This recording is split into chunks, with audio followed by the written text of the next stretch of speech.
So I actually mailed mine, realizing after I mailed mine that I forgot to sign them. Nice. Well, just my state ones. I filed my. They can't read in South Carolina.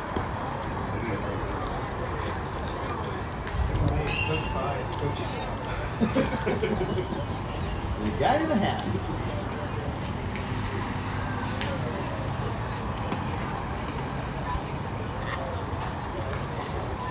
All right. Is the broadcast on?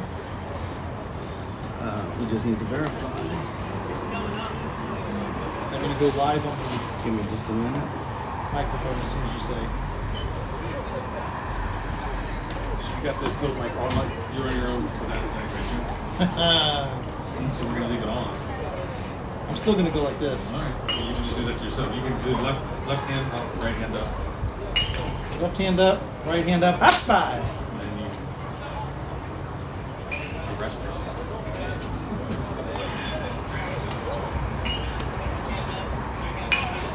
Well, that's nice.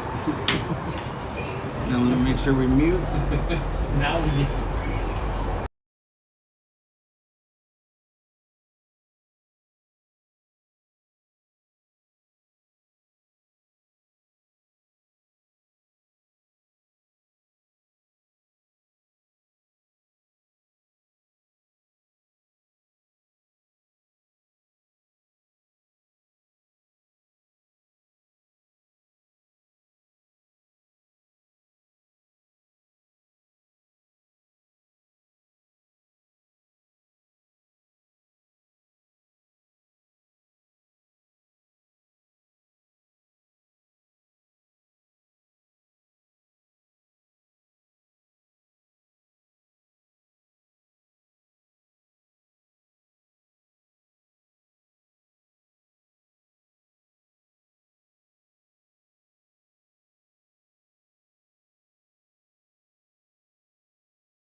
Good evening, ladies and gentlemen. Welcome back to Lucy Beckham High School for another beautiful night for baseball.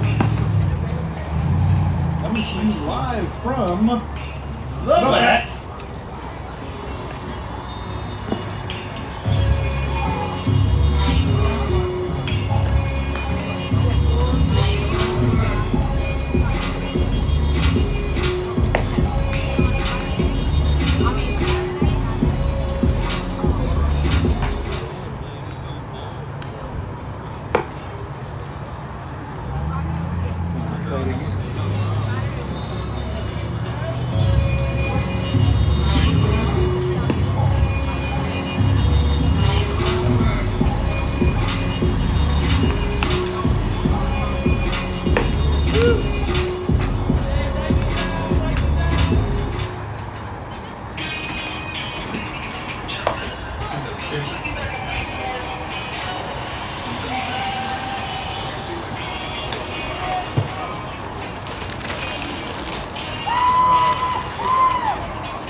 You want to announce somebody?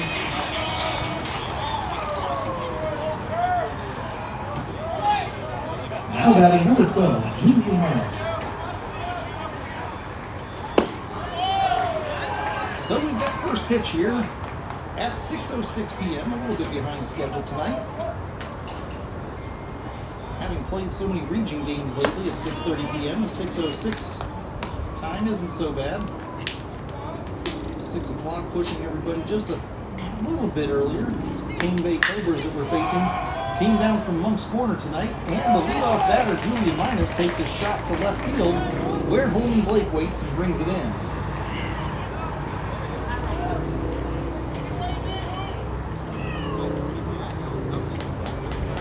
Now batting number 3, Ethan Dawson. Sun screaming in through this window here. A little bit earlier start time, putting a little bit more sunshine on our faces. Tonight's starting pitcher, Hunter Doyle, working quickly, throwing strikes. Has a 1-1 count going on Dodson here. Dodson, a left-handed batter.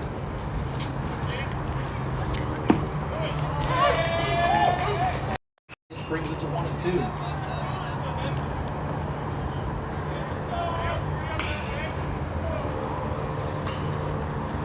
And that's a strikeout. That's a home team barbecue strikeout.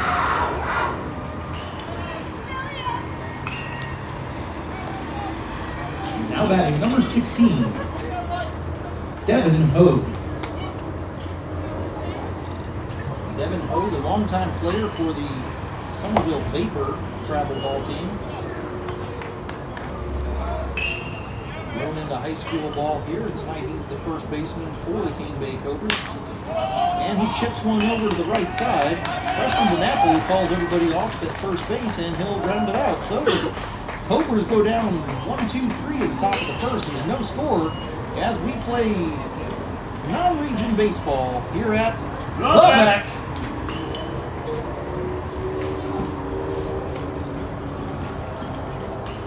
DiNapoli getting things set up over here on my right. Had a nice healthy sound check before the game. He's got his levels right. He's feeling good, dancing in the chair. We're going to pump up the jam, Matt. Early. I don't know where you got that chair, but that's a good chair. That chair's feeling right there. Yeah. Just lost 5 years. Because my audio feels right. If you do that. As you listen tonight, if you feel the sounds are a little bit better than ever, it's because Matt DiNapoli keeps adding toys to the arsenal over here. Keeps getting things just a little bit better each game. And a tip of the hat if I was wearing one. Somebody pull a hat out back there so I can tip it to him. You gotta Tip get of the ready. tape. Yeah, I gotta get ready for our team. Who's up first? Leading off today is going to be Karen Ketchen, followed by Kevin Fagan and Hank Efley. 1, 2, and 3 lineup that's been in place for the last couple of weeks, and they've been damaging that senior combo at the top of the lineup has been, especially over the last 2 games against Bluffton, just a powerhouse getting things done. I feel like Ron Burgundy. I don't know what to do with this. Well, Ricky Bobby didn't know what to do with his hands. Ron Burgundy is, I'm not sure what he does with the What should I do with my hands? They just keep coming up. Ron will read anything on the teleprompter. We're going to do that tonight? We're going to do favorite movie We lines? might do that. Yeah. You know, we've always thrown a few out. Yeah, we have. We're going to get some Yeah. walk-up music started there as Kevin Fagan, as parent comes up. I won. Let's get him announced. All right. Here we go. So we go into the bottom of the first inning. Now batting, number 2, Aaron Action.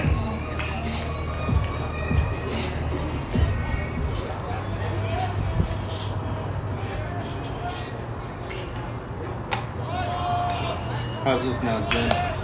Everybody at home, you can hear us better now? I think it sounds better. I think they could probably hear us on the old On YouTube? cell phone. But we want to make sure they can hear us in the speakers. Sorry. Aaron catching at the plate. Worked himself to a 2-0 count here quickly.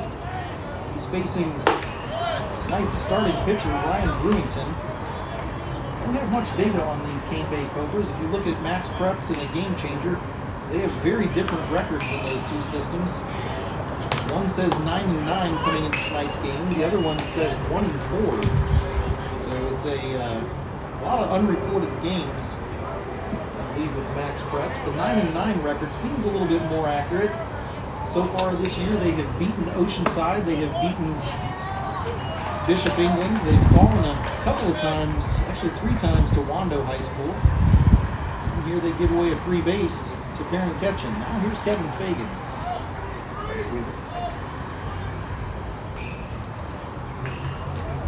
Now batting, number 11, Kevin Fagan. Kevin Fagan, a newly committed baseball player for college. He has signed with USC Sumter.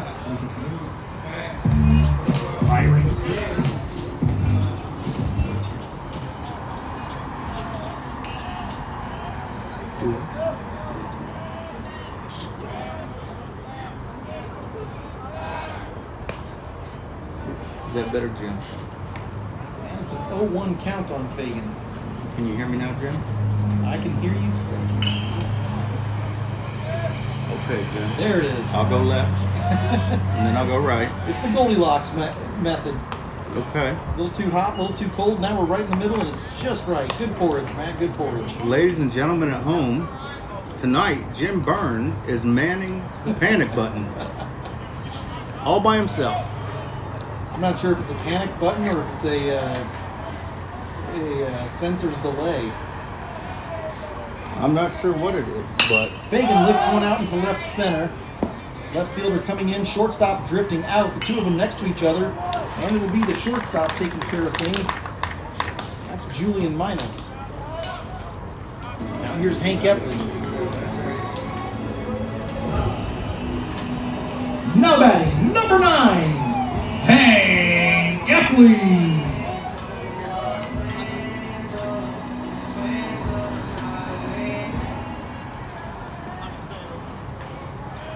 Epley comes into tonight's game having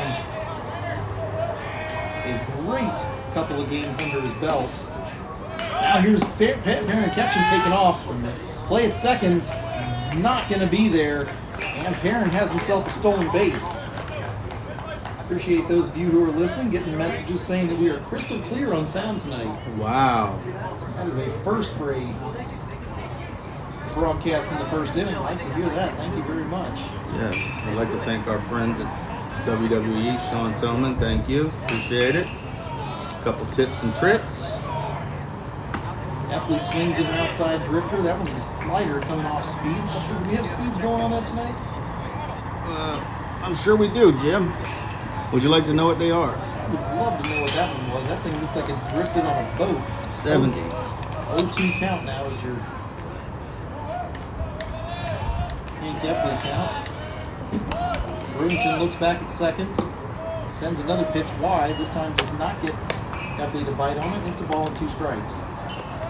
One away here in the bottom of the first. No score as we play baseball here at Lucy Beckham High School. Taking on the 5A Cobras of Cane Bay High School out in Monk's Corner area. Just past the Berkeley Roper Hospital. A couple of miles off of Highway 17A in Berkeley County.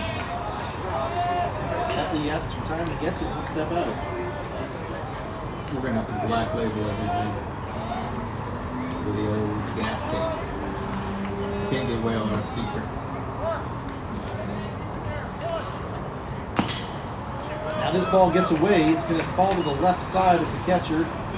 Aaron Ketchum thought about taking a base, but he saw that it was going to be a little bit of a challenge. Caden Haught chased it down quickly. Matt, we've got somebody coming up to the booth later. Oh yeah, who's that, Jim? We're going to have Kevin Rogan coming up here and talking to us for a little bit. He's got some information he wants to share, both some announcements and some public information. Now here we have a stolen base attempt. And we got it. Aaron Ketchum is safe at third. 2 stolen bases on this round. The young man is sliding in head first. Orange clay all over the legs. Jimmy Doyle, if you could even see around that corner, you'd be so proud right now. 15 That's 15 stolen bases on the season for Aaron Ketchum. As the senior still making his mark here in the last couple of weeks of the regular season. Full count. Epley takes it. He's going to go opposite field. That's going to be an RBI single. Here's Ketchum coming across the plate, and it's 1-0. Beckham.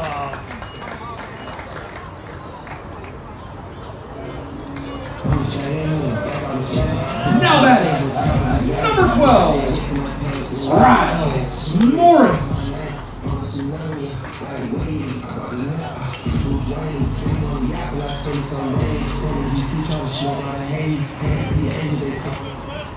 So 1-0 is your score. Bengals on top of the Cobras. Hank Epley over at first base. Riles Morris not feeling 100% tonight. Came out as a first baseman, and he's going to take the role of designated hitter, swapping places with Preston DiNapoli, who was going to swing the bat out of the dugout. Instead, he takes care of first base, and he'll be batting in the same spot that he was scheduled to. That's the number 6 hole. See him in just a couple of minutes. Runner takes off from first. This ball is hit behind him. This could be a double play if it gets. It is not going to be caught. Right up against the fence. And that's where Jared Petty gave up on it. Did not want to slam himself into that blue wall over there on the right side. Jim, when you said we're going to be able to see him in a few minutes, was that like in jest? Like, were you serious? Oh no, I'm not teasing. You're going to see Preston DiNapoli. You're going to see him coming up here in just a couple of minutes. That's not a tease. Well, I can probably see half of him. Yet another comment on the fine craftsmanship and the well-planned booth that we have here. Jimmy Doyle behind me working the scoreboard. He can only score things that come in directly in front of him. If there's anything to the left or right, he's going to miss it. Dave Schrock does his game-changing from the back of the house. This ball is off the shank of the bat as a light tap. Epley reaches second safely, and it's going to be a 5-3 putout over to first. So 2 away as Kingston Kolb comes to the plate. Now batting, number 6, Kingston Kolb.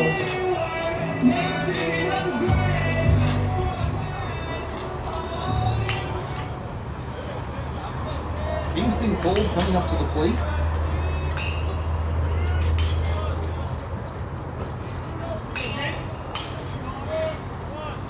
One on, 2 out. Epley over at second base, and it's going to be Brewington stepping off the rubber and getting a fresh look at this at bat.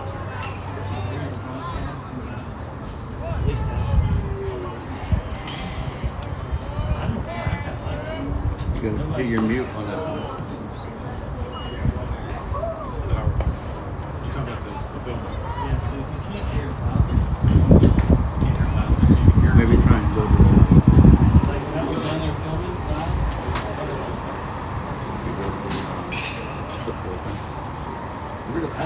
for a second as Cane Bay has an infield conference, and Coach B.J. McConnell is going to have Kingston come on over and see what kind of strategy they can come up with. This is nasty. With the mute.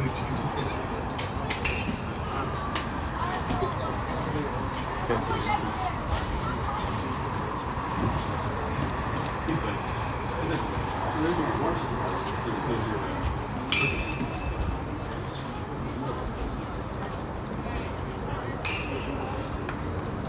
It's not. so it's good for our fans, it's not for their. See, the strategies we love their fans. And now we're ready to play some baseball again. Kingston Cole back into the box, and Burlington back up on the hill. Hank Epley over at second base, and Cole will take strike number 1. 1-1's the count. 2 outs. Bengals on top by a run here in this first inning. Burlington looks in, a long look. Now he comes set. Glances back to second base twice. Nobody holding, and it'll be strike number 2 as Cole goes swinging for it. A ball and 2 strikes.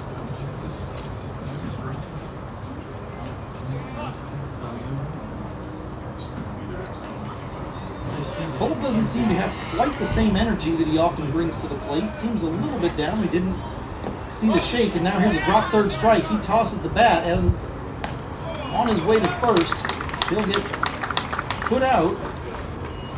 A 2-3 put out is the final record on that one. And the Bengals will strand 1. However, they've taken the lead. It's 1-0 as we play baseball here at the Beck.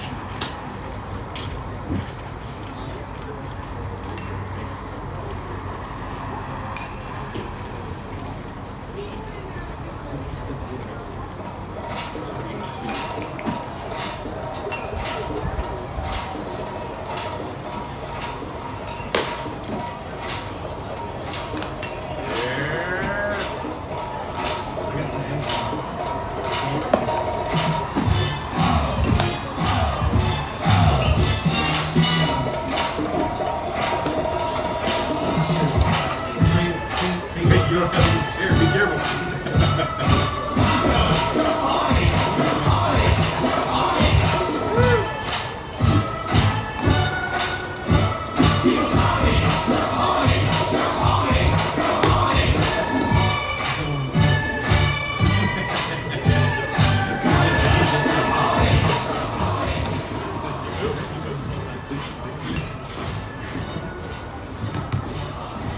Batter up. Jared back.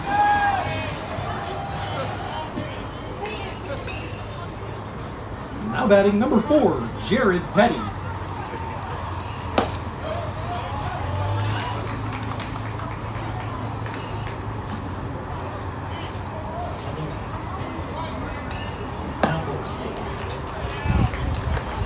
Now batting number 4, Jared Petty. Say it louder. Give it over. So that you can feel it.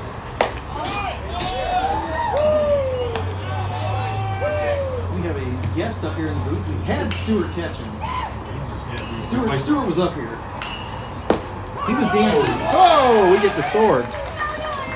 Oh, you can do that one more time. That's a home team barbecue strikeout.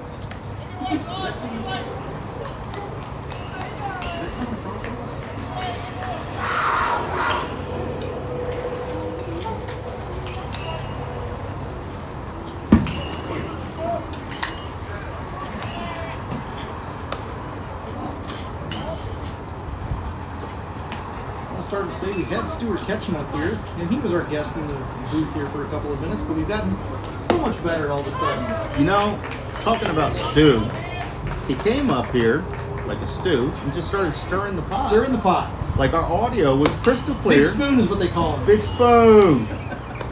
What's up, Big Spoon? Big Spoon, the ladle. Stewart the ladle. He's telling us he can hear us out of one speaker. I think he just finally can hear us. No, I think it's just that he's deaf in the other ear. Without the ambient crowd Is noise. that what this is? Well, Well, it is a thin crowd, but we've got some of the crowd right here with us. hello everybody. Hello, ladies. Avery Byrne and Alexandria Collins up here in the booth as we watch a foul ball go into the Bengals' past their dugout, not into it. It's prom weekend, isn't it? Oh yeah. Prom weekend. Lucy Beckham's prom this Saturday. And that one's on Whipple. That one's going out to break a windshield, Matt. Nah, it's out near a ship. What is that, a Chevy? Maersk. Maersk. And down the third base line. This one should be fair. It is. Andrew Hoover. Nicely done, but even with the stretch. Just by the thickness of a frog hair right there. Makes the play. No, actually does not make the play. Makes the throw. And instead, Petty is safe. Petty is Connor Hurst. We lost track of things as we were trying to get the speaker figured out. Well, we didn't need to get it figured out, Jim. How about he? Number 9, Ryan Brewington. I'm not hearing that at all. It's still live. What's that? They're still green. Still live. You hit it one time. And then you gotta turn the BB back to it.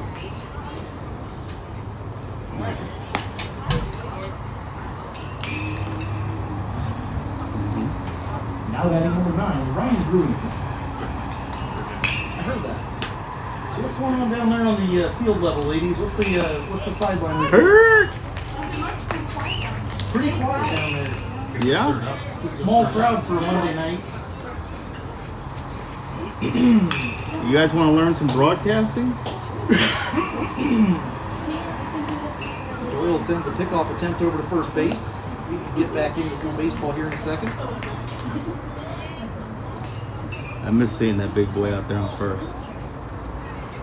It's a big presence.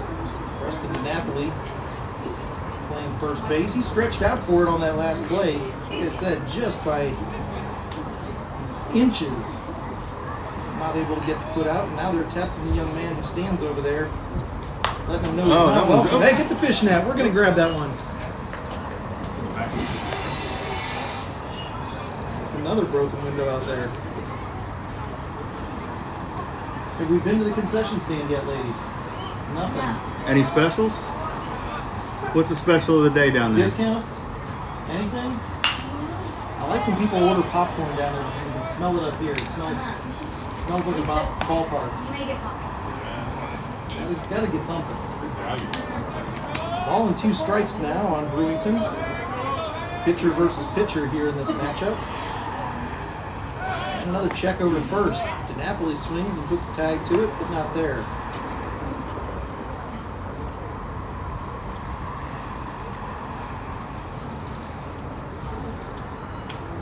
Are we going to get another Doyle.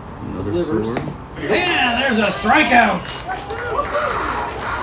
That's another home team barbecue strikeout. A swing of the sword right on time, Matthew. Yep, we got a batter here, Jim. Who's that? That's going to be Mr. C.J. Myers. Now batting number 5, C.J. Myers. And he puts one right back into the glove of Hunter Doyle. Hunter thought that he was going to get out of the way of that, but it turned out to have just enough backspin on it that it softly landed in the leather. We'll take it any which way we can. We're at the middle of 2. It's 1-0 Lucy Beckham as we play Monday Night Baseball at the Bat.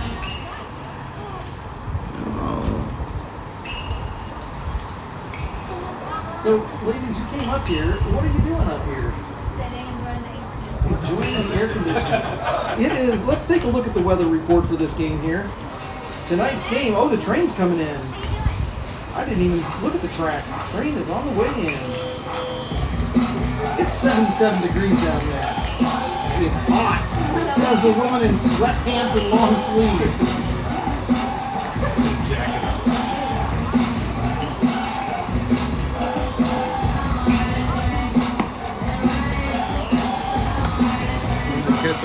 Matt, what's in the foil there?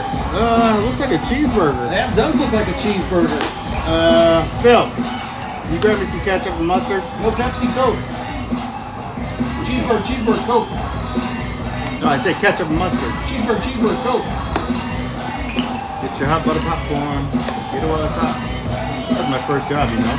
Selling popcorn? Popcorn in the At theater. ballpark? No, at a theater. At the movie theater. Sure did. Definitely not going to tell you how I made extra money.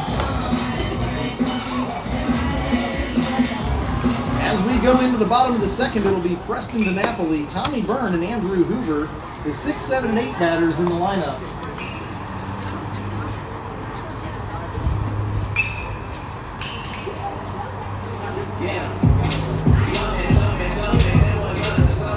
Now batting, number 8, first baseman Preston DiNapoli. Get your first one here, kid. Preston DiNapoli in the batter's box, looking hungry tonight. And we're not talking about hungry for cheeseburgers and popcorn. This guy's looking for doubles and triples. And the first one he swings at is going to fly out to right field. He might get away with it. Jared Petty goes for it, but cannot get it. And Preston gets a new life. Out in the shadows of right field, where Jimmy Doyle has one of his few available views. I saw that one. Saw that one? Jared Petty went on about a 50-yard run for that ball. Catch a barrel, kid. I don't know who that was. Dad? I don't even see his dad anywhere down here. No. Barrel. Ooh. Gets jammed up on the inside. Came around. Preston DiNapoli saw that ball in the middle of the strike zone and it floated up high into him. And now an 0-2 count. Brewington working from the windup. And he does not get the third strike as it floats way wide and DiNapoli watches ball one.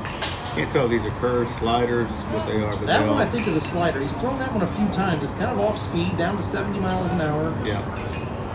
But so were the other two. So, but they didn't sweep.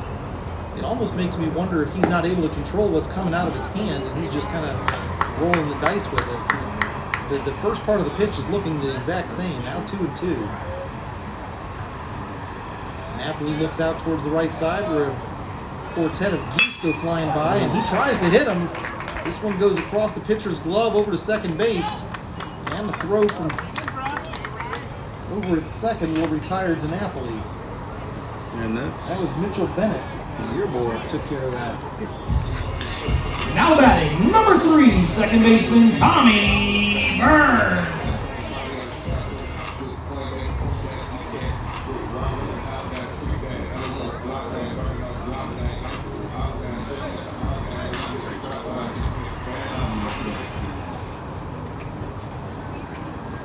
And while the battery has a conference out at the mound, Tommy's going to run over and have his own little chat with Coach B.J. McConnell. Now everybody's done having conversations. Matt DiNapoli's got a mouthful of cheeseburger, and we're going to play some baseball.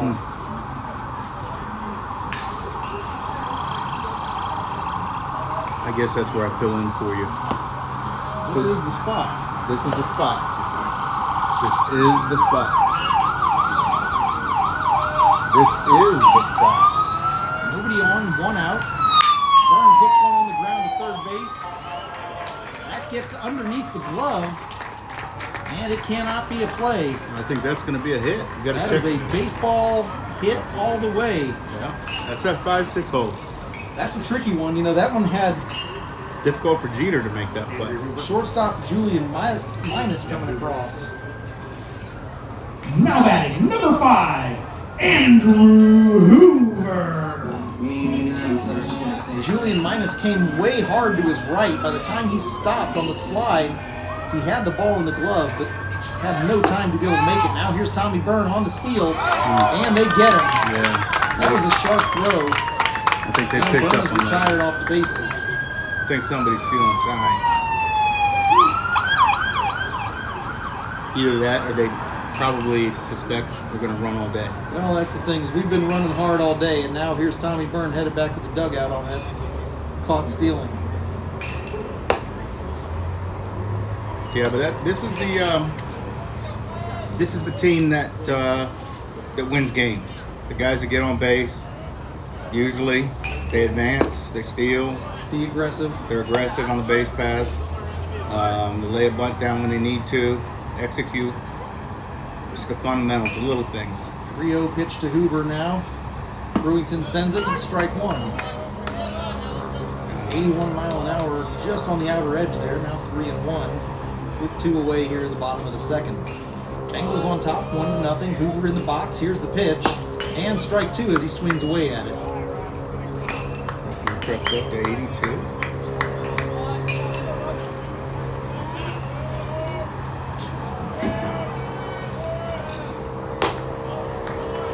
And they'll give Hoover a base for free, and we'll reach the bottom of the order. Holman Blake coming to the plate.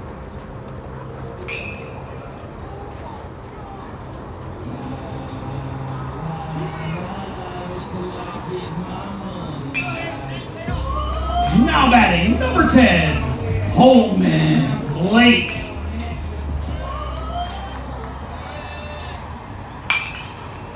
You know, I love announcing Holman Blake. That song just lends itself perfectly to walk-up music. Reminds me, when I hear his name, it reminds me of that Key and Peele episode. Blockade. But Oh, man. Blockade. you done messed up now, Ron. That's right. Hey, Ron. Blake fouls another one back into the net. It's 0-2 now, and Is D Nice here? D Nice is not here. Jaquelin not here either.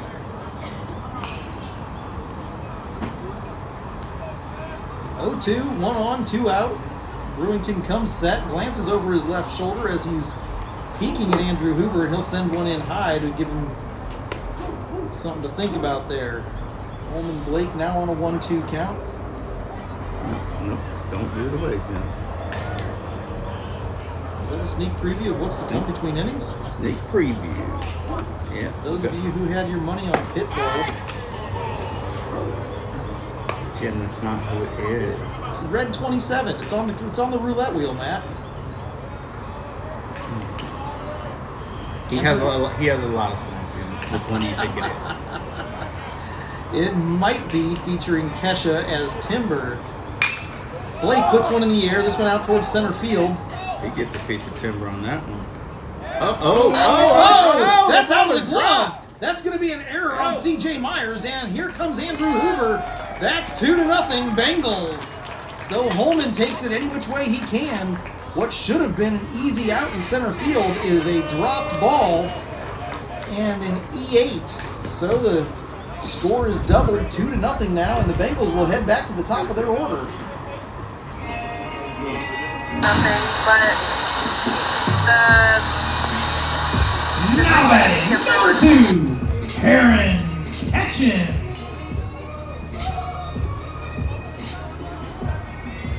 Umpire puts the ball in play. Brewington comes set on the mound and looks back at the man he does not like having on the bases out there. And here's that was nothing was touched with that bat. That was a straight strike. I thought I heard a little tick tick. Oh, don't help him out here, Matt. I saw what looked like a straight strike and a passed ball. But they're going to call it as a foul ball. Strike 1 is on the board. Difference being that Holman Blake is brought back to second base. See what Pear can do here. Get his guy around. He's in scoring position. Perrin with a helmet full of accolades. We've never been quite certain what all of those are for. Now this is a shot on the ground up the middle. Here's the shortstop coming across.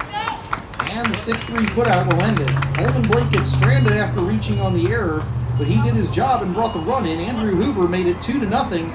At the end of 2, Bengals are on top. We're playing baseball here at the Back.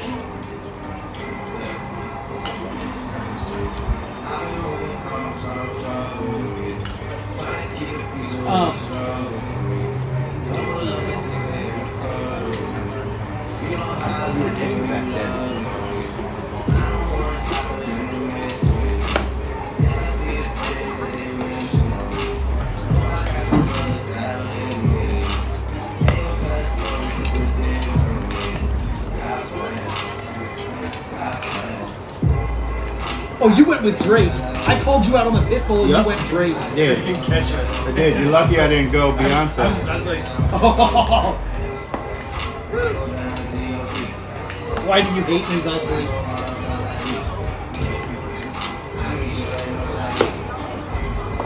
I can come down there and join you.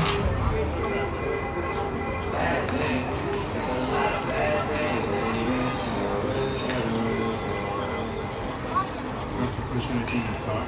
I do. Push right here.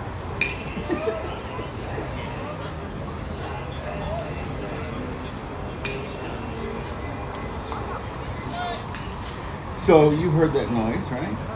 They don't hear Now it. batting number And you don't hear 21, Mitchell Bennett. So Bennett gets things started with a base hit out to left field here in the top of the third inning. That was a first pitch, first hit. Line drive out to left. Perrin Ketchen went for it, could not quite get there, and Coleman Blake had to clean things up. 23, Anthony Alvarez will be our batter. And we'll have reached the bottom of the order for Sunday. Coached this guy before. Now batting number 23, Anthony Alvarez. Definitely don't want to leave one up high. He likes them high. While we have Alvarez coming into the box, we also have somebody coming into the booth. Matt, we've got We do. K-Rod. Kevin Rogan right here. Another one of the Lucy Beckham parents, the fantastic Lucy Beckham baseball parents, coming into the booth tonight to come visit and chat with us for a few minutes. Mostly just to say hi, but also just talk about a few things close to his own heart. We didn't get his intro music. If we did, we could have been. Oh, we didn't have walk-up for him. No. I No. heard Pitbull, so You guys have the same haircut. in honor of the razor. There you You guys go. have the same haircut. There you Thank go. you for having me. You're welcome. Hold on. Let me see if I can Yeah, hear you. I'm saying, not quite hearing him. Now we see bunt showing on the Can you hear him now? bases. Thank you, gentlemen. Nice to be here. Oh, we there go. he is. There we go. Kevin Rogan coming in the house. Yes, sir. Kevin, you're obviously coming into Lucy Beckham baseball for the first season. You guys had moved here from Chicago. We've we've talked about you guys several times in this broadcast. We have waited with bated breath to have Ryan back in the lineup. We've seen him the last couple of weeks. He's looked good, not 100%, but he's looked really good, and it's been great to have him there. But it's also been great to have you and Jen and everybody in your family as part of this Lucy Beckham family of baseball families. Yeah, no, it's so great to be here. The team has been outstanding. The parents, the coaching staff, we are thoroughly impressed. We heard it's always been like this down here. Yeah. This field, and Yeah. we are just happy to experience and happy that everyone's getting healthy. Yeah, we're not used to this actually, just so you know. I know. I'm an optimist. Bunt delivered up the middle. Hunter Doyle fields it and goes to the lead base. It's going to be a fielder's choice as he does the 1-6 put out. And now there's one away with one on first. We're just getting Kevin's mic fixed real quick. There we go. Now Oh, there batting we number go. 12, Julian Minus. Julian Minus, the shortstop who ended the last inning, here batting now. Kevin, like I said, we There's a there's shot. a shot to left field. Coleman Blake will be out there. He'll get that on the one hop, and it's a base hit for Minus. Now batting number 3, Ethan Dodson. We were able to coax you out of the chilly confines of Chicago, Illinois to get down here, huh? It was a pretty easy decision. I mean, beautiful weather, great people, great school. There's nothing not to like. Kind of gets you a little bit further away from places up north like Michigan and some of those places, just godforsaken lands, right? The home of the 2024 National Football Champions. Yes, we're sad to leave my season tickets, but I'm down here and I will pick a team to be announced at the end of the season. Those of you who have not seen Kevin Rogan in full regalia, it usually includes either his Michigan sneakers or a hat or a jacket. There's rarely a time that he is not adorned with either Baltimore or Michigan apparel. I was infected with that virus from birth and have been a Michigan fan since then, and we waited a long time, but it was good to win, being down in SEC country and all. Oh yeah. This is God's country down here, and every once in a while, there's a hit Foul ball. batsman. that off the No, bat? that's going to be off the knob. I don't think they can advance. That's going to bring both of those runners I think back. that's off the bat. Umpires have made no call on this yet. They're going to have a talk about this. I see the. I think the field umpire initiated that. He must have saw something. Maybe the sun's getting in. Maybe the sun's getting in. In the home plate umpire's eyes, you think? Yeah. I don't know. Must be dust. Yep. And they're calling it a foul ball, so both runners are going to come back. They'll have runners at first and second, and it'll be 2-2 count now.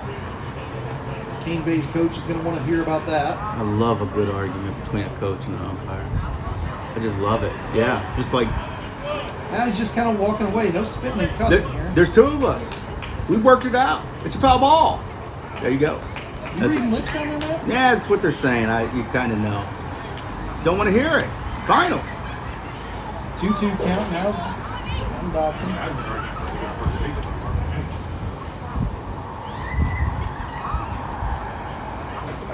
Kevin, so we talked about you a lot on the broadcast.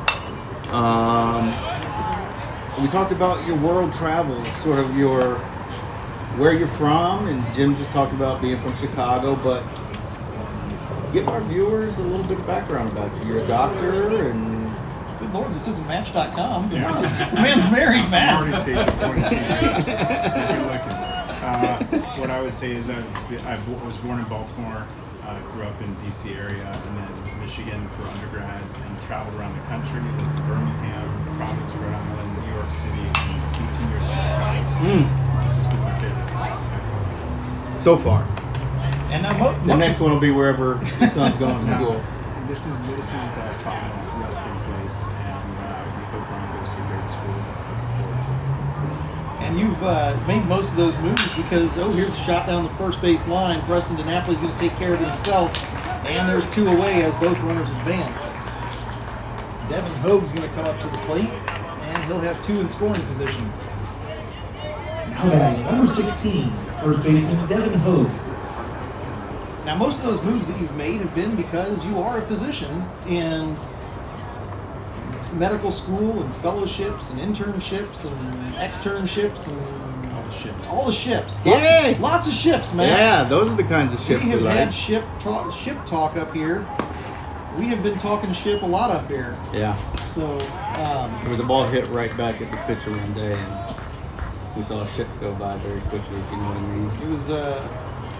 it was from the O-line, wasn't it? It was an O-ship. Yeah. It sure was. But you've made most of those moves because of your career as a physician, and in particular, you're an oncologist. Yes, sir. Surgical oncology. I'm the way to decrease subscribers to your YouTube channel by talking about cancer. Listen, Kevin. If they can talk about stand up to cancer at the All-Star game, we're going to talk about it right here We because sure it is important and it touches everyone. In fact, I did a little research today, and the cancer that you specialize in that we're talking about today is pancreatic cancer. One of my favorite baseball players of all time, the great Bob Gibson, is a pancreatic cancer patient coming from the St. Louis Cardinals. It's a disease that unfortunately affects anyone at any time. It takes you away from That's going to tie the game. Devin Hogue brings two in.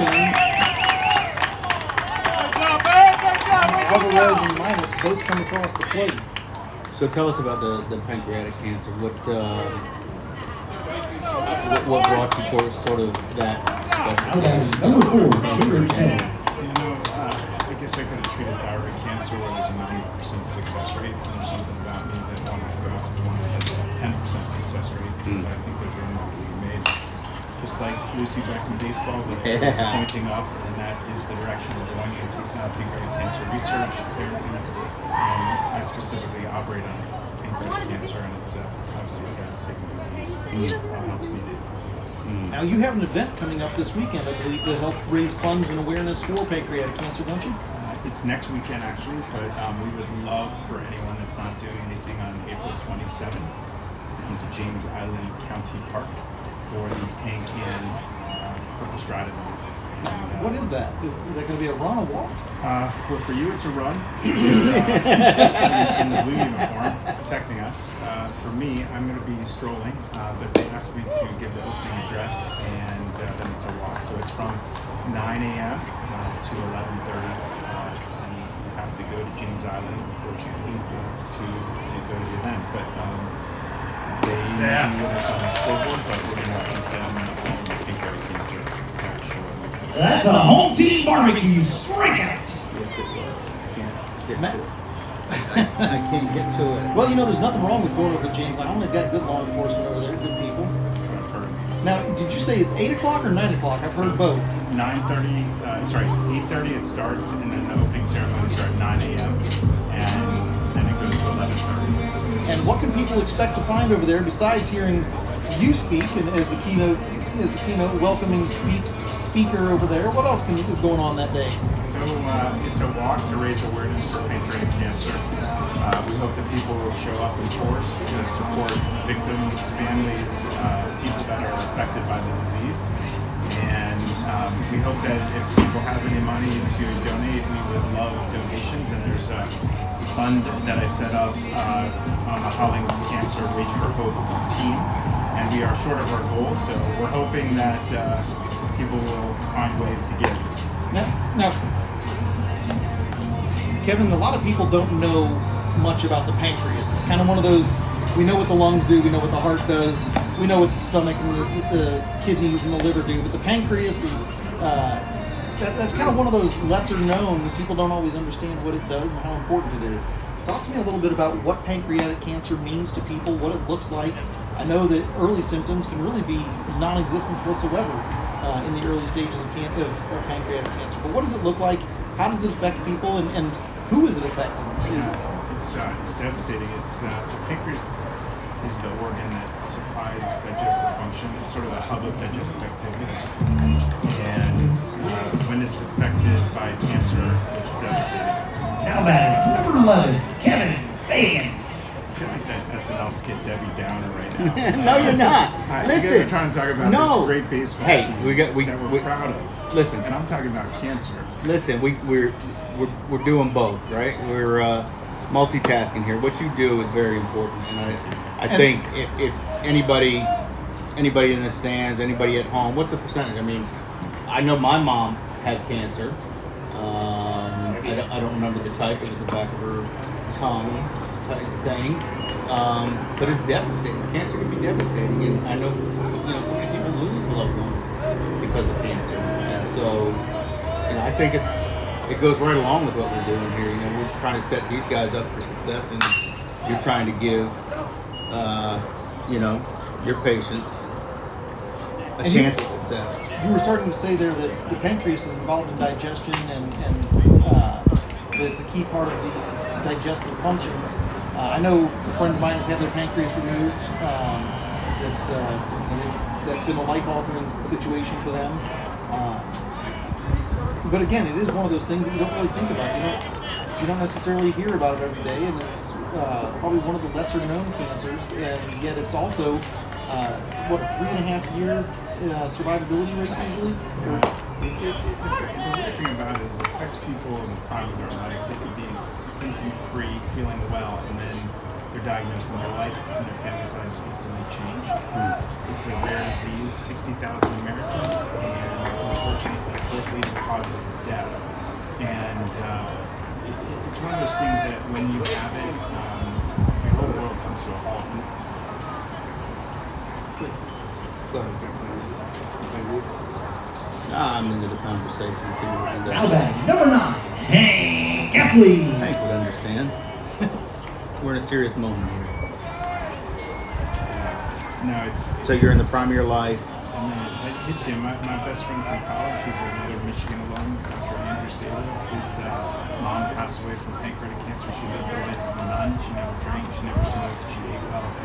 All the things that are hard to do. And unfortunately, he was married to a radiologist, and she was afflicted by the same disease and passed away from pancreatic cancer. So it affects us all, and that's why we need to raise awareness. The first step is knowing about it, finding ways to contribute, and obviously we at NUSC think we have an excellent healthcare system that can help people get access to specialists like myself. So How would you normally detect it? How? Breast cancer and testicular cancer, there are a lot of cancers that have self-checks and Yeah. have symptoms that people can look at and recognize. What about pancreatic cancer? Well, we're going to check Matt's pancreas out. Between the Oh, oh my So God! we're preparing a table back here. Oh my God! Pancreatic Do I need to cancer- flush first? I think you already did when you walked in, but thank you for that. So what I would say is that to keep it open up here is that the main thing is that sometimes the symptoms are very non-specific: weight loss, fatigue, not feeling yourself, and I'd always recommend paying attention to that, listening to your body.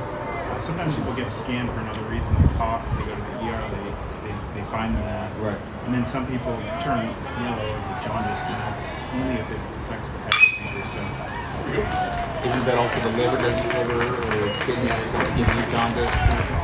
so pay attention to your body. It's telling you things, and we need to make sure that people are aware that this can happen. If you're losing weight, or if you're becoming a diabetic and losing weight, those are symptoms that merit further specialty attention.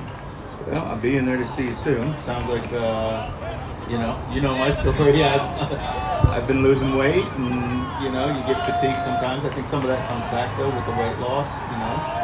But is it like a regular checkup you should do There's nothing specifically, or? The hard thing is the reason we need to raise awareness is because there's no screening tests. Yeah. Real quick, I'm going to interrupt you. Hank Epley took a shot down to the left side, put himself on base.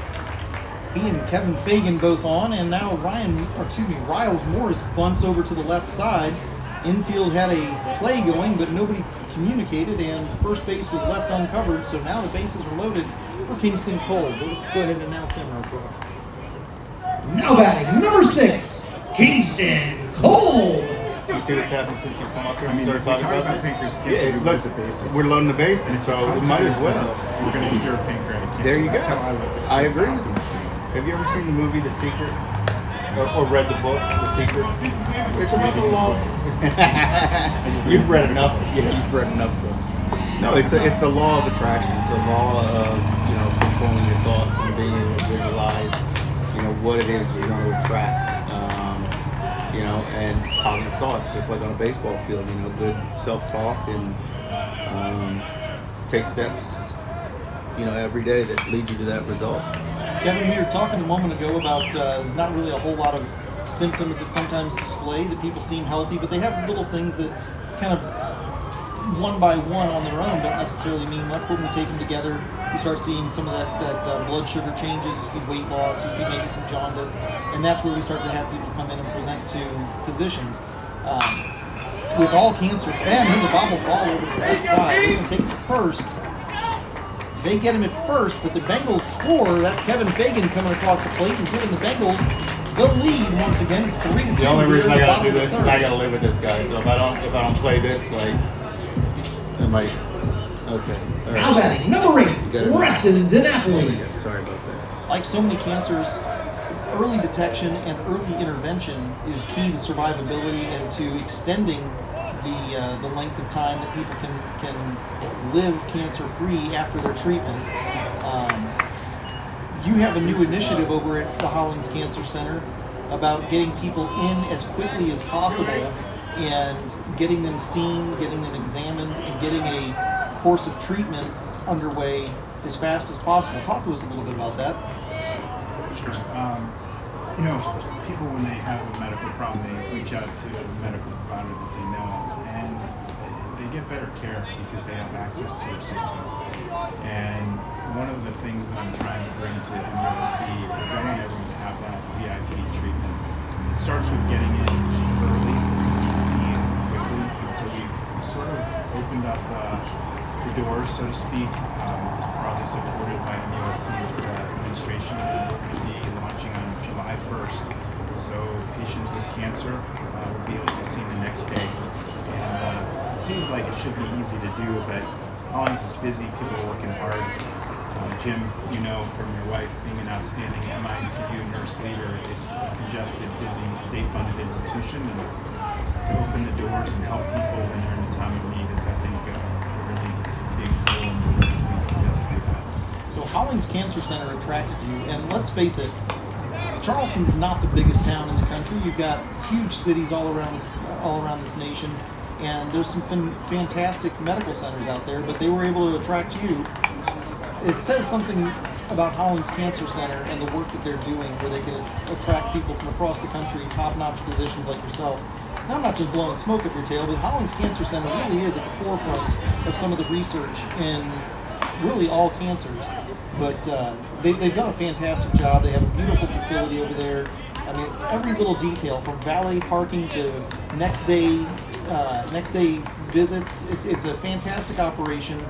MUSC has done a great job over there. You know, I feel lucky to be here. It was an opportunity to have a leadership position, and I was blown away by the staff. Out on number 3, Tommy Byrne. I was so impressed by Tommy Byrne as a ball player. So, yeah, no, it was a great opportunity for me and my family. Obviously, in the middle of high school, so that's why Ryan's here. But people are great. The facilities are fantastic, and they're trying to achieve the next level of cancer status to be a comprehensive cancer center, and I'm part of that, hopefully, solution. What does that designation carry with it? Yeah, so What does that designation carry with it? It's just a higher level of both research, clinical trials, survivorship, all the things that are important to having excellent outcomes and results. So part of my job is to help steward that in and make changes in a positive way to advance cancer care throughout the state, and that's the goal. Well, there's something that just came to my mind, and just spitballing here, but what about striking out for cancer? You know, we talked about, we've got our home team barbecue strikeout. I think strikeout for cancer is something we should maybe talk about and get behind. And you know, I can't think of any better way to raise awareness than a big old MUSC oncology sign in center field. What do you think? What do your coworkers think? I love home team barbecue. Okay. It's outstanding. Yes. Outstanding food, and they were gracious in their support of our program. But I agree with you. I think Yes. It's a great idea. I mean, MUSC strikeout for cancer sounds really good, and I'd like to make that happen. So I have my library card here. It's a placeholder for the credit card. Nice. We've spent most of our money. Oh, smack. Another one. Tommy Burn. Byrne almost gives some free dental work Another right one. across the nose of the pitcher. And that's 2 runs in. See, that was like one of them old ships. That's a nice piece there. I think That was a shot across the bow. I'm sorry to take away from our conversation here. I mean, that was just a beautiful shot there. Now batting number 5, Andrew Hoover. this is why I can't play the music now. Like, we haven't played music. We've been talking about cancer. The boys are doing their job. But let's face it, you know, we've said a couple of times the Debbie Downer, and it's funny, but at the end of the day, we're playing sports out here, and it's about healthy living. We're doing the exact same thing, talking about this with Ryan. Good Lord, I cannot get the. He does that all the time. Yeah, it's fine. It's K-Rock. And half the time I have want him. Kevin batting or playing third base. And here's a tap up the first base line. That'll retire the third out. Andrew Hoover taking to first base. But it's 5-2. Bengals back on top where they belong, scoring 3 in the bottom of the third. Here's Pitbull. Yeah. No, we're still live. I just turned it down right here so we can. Yeah, man. Can you imagine like the MUSC sports complex at Lucy Beckham, or some partnership with the school and bring awareness? So Matt, I want to remind you that MUSC is a state-run institution, and Yes. we are.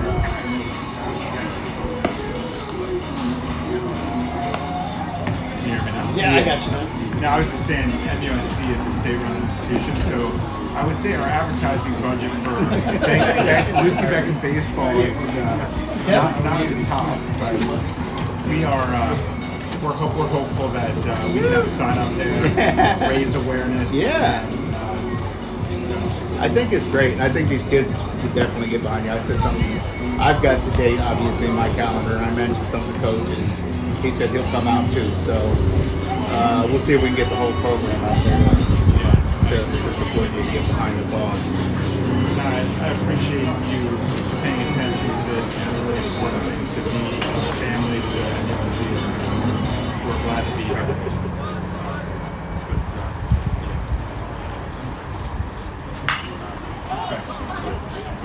Shot back out to the left side. Where is that sun hitting right now? Connor Hirsch.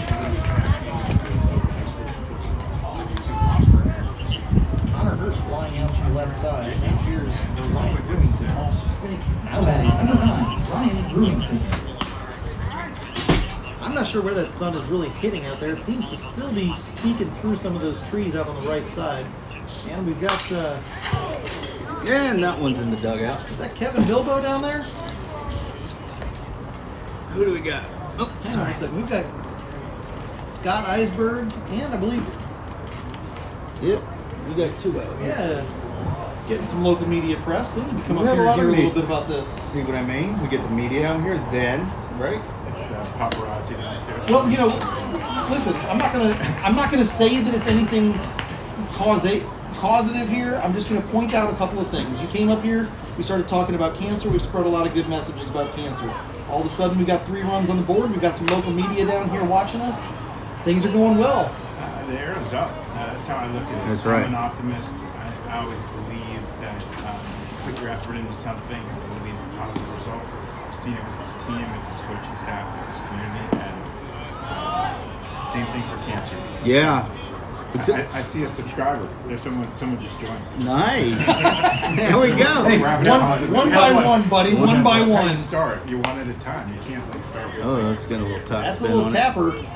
And Hunter Doyle's going to take care of it himself over to the first base side. There's 2 away with a fly out and now a ground out. So, let's talk about baseball for a second. CJ Myers. Ryan, hell of a player. Great speed. I mean, I say he's probably, I know PBO, he's probably got 6'7", 6'8", or something like that. Or 6'7", 6'7", Doesn't but remind me wrong, but yes. no, 6. That's Faster blazing. than Dad. That's what I know. Faster than blazing. Listen, in my house, that doesn't take much. Ryan has so many tools. You know, they talk about the tools of baseball. He can hit for contact. Whoa. Mr. Blue tried to He step was like, out of the way. I'm out of here. I saw video cameras and I'm out. Now, the last time we had this umpire here, you remember his knee buckled out in the field. Was that the same guy that was Yes, working the bases yes. that day? He did. Yes. He went down hard going to first base for the call. That was scary. But yeah, Ryan's a great 5-tool player. He's got the speed, contact. You know, he's going to grow, put on more muscle. He's going to hit for power. He's got the glove. He's got the arm. I mean, I've seen just amazing plays from him on the left side. If I could just get him to clean up his room. Yeah. How's that going for you? It's not going well. No. Yeah. But I hope his girlfriend's listening. I'm not allowed to comment on that. I have some inside scoop on that. All I will say is that he has a young lady who is accompanying him this weekend to prom. And there you go. And that's He's fine. a gentleman, and my wife has raised him well, despite my influences. Despite all of your input. Yes, sir. But no, we're proud of him. We're so happy to be here, and looking forward to having him on the field healthy. He has been a great addition to this team. He was a lot of fun to watch in the fall. That's a home team barbecue strikeout. A lot of fun to watch him in the fall. It was, kind of disheartening to see him dealing with some injuries over the winter and into the early part of the season here, but he's fought back, and it's a great thing to see him coming out there. And I know that he has a lot of supporters from across the country who are watching. We talked the other day about Miss Judy. Yes. She was watching when we were out there at Bluffton. He's blessed to have a good family, and he wants to just be part of this team and help this team get better. And I think part of it is just running. You can't always run through a wall through injury, sometimes you have to get rest and time. Yeah. That's what we started. Now, here's the amazing thing. Ryan has a full, dark head of hair. I mean, just a beautiful head of hair. I think I know where this is going. So those of us that are challenged, I always like to think it's too much testosterone. Is that what it is? That's the going party. I can see the future for Ryan, and it's looking like he should invest in Pitbull lasers, which is actually a really good product. They work 3 times a week, and keeps it clean and tight. Keeps it clean and crisp. You know, it was funny during COVID. I let it grow, and it was total comb over at that. I literally had my friend, instead of knew me forever, tap me on the shoulder and say, "Rogan, It was an intervention. it's time." It was an And I intervention. really felt therapeutic. It's like I started cutting it, and then I'm like, I got to go all in, like everything in life, and I own it. So it's me. The cathartic effect of going all clean. Yes. My grandfather used to tell people that they can laugh all they want, but he can comb his hair with a washcloth. It's liberating. So you have the sweet spot out here in the box tonight. You've got the center chair where you can see the field. And he's got access to the, the catering. Yeah. Now batting, number 10, Holman Blake. Yeah, you know what? That's something we didn't even ask you about. Did the boys in the green room take care of you before you came live on the air today? Did you get enough to eat up at the buffet? Yeah, I had 6 chicken McNuggets. No, I didn't. I've not had a thing all day. You need to make sure you go out there. The buffet is open, the open bar. I mean, they've got everything going up there in the Sky Suite. Make sure you stop by. Yeah, they treat It's a good it. view. You guys have a really nice up there. It would be nice if this window was just a touch wider, maybe a little bit of a concave there. It's okay to Todd happy on it. He'll figure out a solution. Yeah. Todd has Todd has heard Tons of many requests. ideas. Todd has heard some requests. he has tons of ideas, Rusty Blake is your engineer. I mean, you have a talented team. You don't need outside support. don't we? It's We got all- doctors, we got engineers. What else we got out there? I'm not going to talk about anything. I'm not part of that. Yeah. How about we make some sort of deal? Like for every $4, I picked that number 4. I like the number 4. You like the number 4. For every $4 raised for Stride, I can personally try to donate $1 to the video improvement. Yes. That's where it starts. You start one Yes, step at a time. one step at a time. Someone says, okay, I'll give $100. 3 for the cause and 1 for the house. It's $25. We'll pay for something up here. I love it. I love Blake it. goes down swinging on strike number 3. If you look back Now there, batting, number 2, we got some of our toys today. Heron Heading in Catchin. that direction. Yeah. You guys do a great job, and great from a recruiting standpoint, from video teaching standpoint, to be able to record all this in real time. Right. And that's what that's the next step here is to get our cameras. Right now we're in phase 1 where we're going to be able to have multiple cameras. They won't be the PTZs. I think will be good for the program. Not today, but Multi-angle, high def, StatCast, you know. That's what we're going to. All No. those pieces. Yeah. Well, this team deserves it. This fan base, and really, it's amazing. You know, we joke and we have a good time up here, but honestly, Kevin, the fact of the matter is we do all of this because it brings so many more families closer to their sons and grandsons and nephews and cousins and best, friends. All these supporters. Here's a shot to That's right gonna get side. over. Yep. Jared Petty can't get to that's it. going to be 3. That's going to be extra bases. Heron Ketchum rounds 2. All gas, no brakes. Stand-up triple. Look at that kid.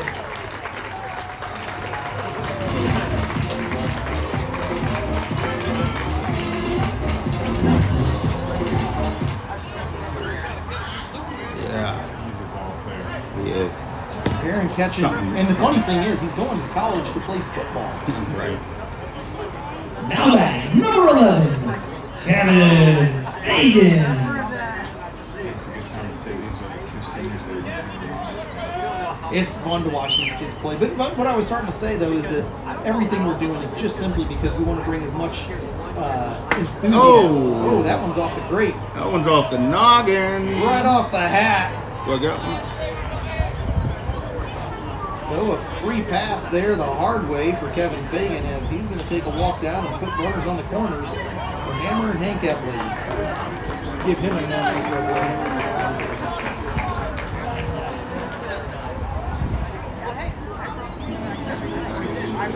This is where we pause. Now batting, number 9, Hank Epley. But what I was saying is it's so much fun to be able to give the gift of Bengals baseball to so many people across the country. We've got people actually in other countries, Australia, Canada. I've heard we have somebody in, somebody over in Europe was watching not long ago. But having these folks who are able to be a part of their sons and grandsons and cousins' experience here in high school, and just be able to share it and cheer them on. So it's so much fun. I ran into Ted Kanishi yesterday over at Second Sunday on King Street. And of course his son Max has played some third base over here in the varsity level, also plays in the JV level. And Ted's parents were here from California and talked to me about how much they enjoy being able to watch and how it feels so good to be able to be a part of Max's baseball career. And they got to listen and watch his first hit. They got to listen and watch his first varsity game. And they've just had a blast doing it. Obviously, we're doing this for the money. I think that goes without saying. We're here for the paychecks. Yes. But beyond that, the joy of being able to give baseball to these fans and these family members is immeasurable. I was going to ask, do you have any connection with Pittsburgh? Any tie to Pittsburgh? Yes, sir. I'm a proud supporter of the Washington Capitals, who defeated the Pittsburgh Penguins to win their first Stanley Cup. So, yes, I feel connected to it. Okay. All right. Well, You asked, Matt. well, I would try. I was leading into Listen, don't something. twist the lid unless you want to smell what's in the jar. Let's watch Hank here drive. Oh, one. suddenly he wants to watch baseball. Yeah. Hank Epley on the 2-0 pitch. Yeah. Ball bounces out of the catcher's mitt, and Kevin Fagan's going to take a base. There's a reason why I say that. Jim. Please tell me why. And by the way, Chris Kolb sneaking in the back there. I think he heard all he wanted to hear about Pittsburgh, and he's out of here. Oh. Well, I spoke with a friend. You know, I got friends everywhere. Everywhere. I got a friend. Man can't walk down the street in some cities. I'm honored to know. Here's the play at the plate. Herring catching comes in on the pass ball. No throw. That was ball 4. Hank Epley almost took an extra base. Station ID. Now batting, designated hitter, number 12, Riles Morris. This could be a legit one of those bunt opportunities down the third base line. Morris reached on a bunt the last time. Nobody covered on the first base side, and he was able to reach safely, loading the bases. Now here he is with a first and third opportunity. They're going to check over to first. And Hank Epley's back in there safely. He's going to toss some gear to Vic Major over to the first base side. And now we're going to do it again. So I spoke with my buddy, who's the director of player development over at the Steelers. And he has graciously, Darrell Young, he has graciously gifted our cause, which we'll figure out later, 4 tickets to training camp. It's a behind-the-scenes look, so to speak. So you get to dine with the players, you get a tour of the facilities, the training camp facilities. You get to be down on the field during training camp. They've got 2 or 3 fields, so you're sort of in between the 2 of them, and rubbing elbows, meeting guys, and meeting Mike Tomlin, and just a great. I call it a VIP, but it's really more of a behind-the-scenes look, and then Whole experience there. a whole experience, and then you also get tickets to their first preseason game. So. Quite a nice package that we have to figure out what to do with it. That's a fantastic deal. Yeah. Yeah, you can put in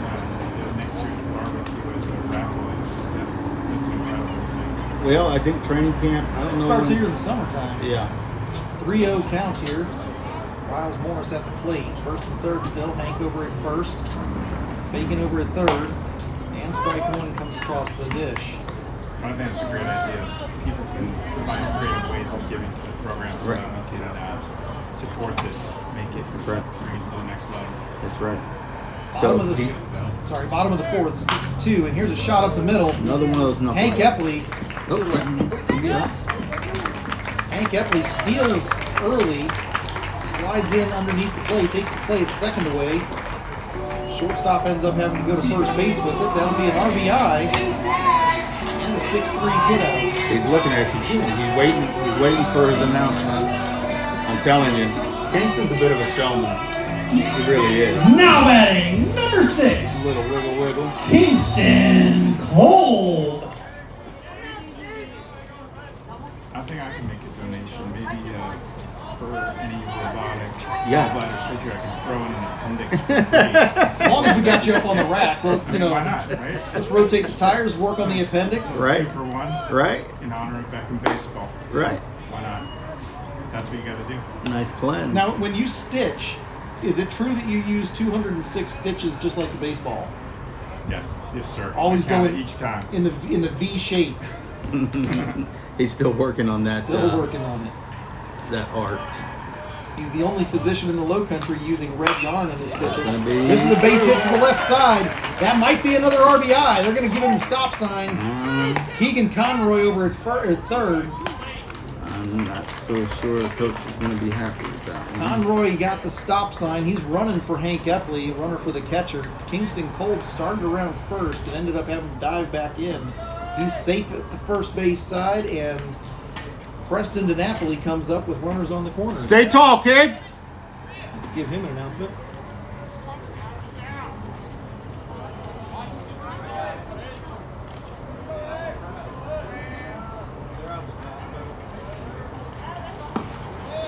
Now batting, number 8, Preston DiNapoli. DiNapoli comes up with runners at the corners. It's 7-2 here in the bottom of the fourth inning. He's due. He's due. I'm going to Bengals have scored 2 here. put some on him Put right some- now. What That's the one. That's what the I tell you. shot right I there. put it on him. Out into the Put left it field on corner. him. That's one I did base. it. That's 2 bases. I did it. Yay! 2 runs in, a 2 RBI double for Preston DiNapoli. Gets the air Matt horn. DiNapoli using Joe Boo, putting the happy dust out there. And the Bengals on top 9-2. I think that was me. Was that you? Yeah, I think so. I mean, I don't care. Since you came up, You actually cannot leave now, my Now batting, number 3, Tommy. Would you like to get out Burr. of the tiny chair? yeah. That got loud. Give me a cushion leather We'll seat see up and I here can next Monday. sprinkle your health. Yeah, here, what do we got? No, go to chairs. Good. We got booster seats over here. We're We not got changing. some foam you can sit on. You Foam guys kick me padding. out when you're ready. No, it's nice to have a guest up here, but I do want you to, if you can peer this way and kind of see my view. Yeah. See, I can kind of see the S. No, don't in have him baseball. lean. Don't change anything. Right? Lean back where you were. My view is like the S on over. But you do it so well with seeing 2/3 of the field. That's what's the most impressive. People don't realize that from down the stands. How? Yeah, I mean, well, we're not going to reveal all of our secrets, but we have a way. That monitor is not there for no reason. Right.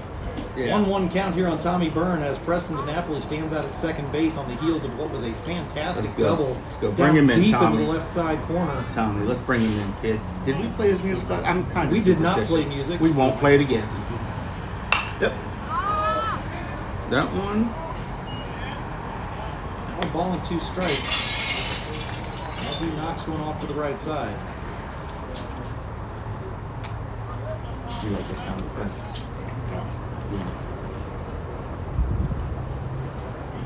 One on, 2 out. Brewington. Actually, that's not Brewington on the mound anymore, is it?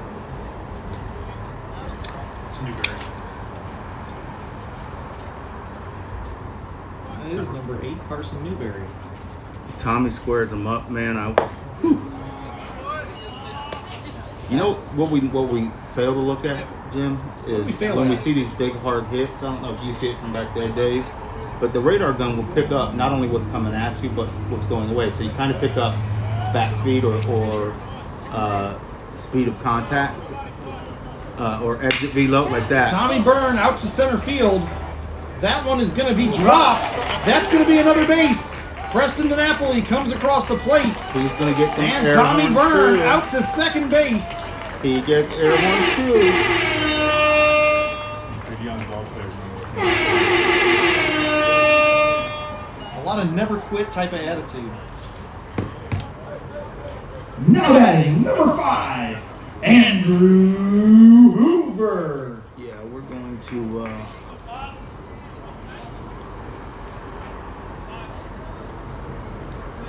There's a lot less music being played these days. Well, hey, I think the viewers at home are probably fine with it. There's a lot of talking. They might be like, they may have muted the television. We've been on it for a long time.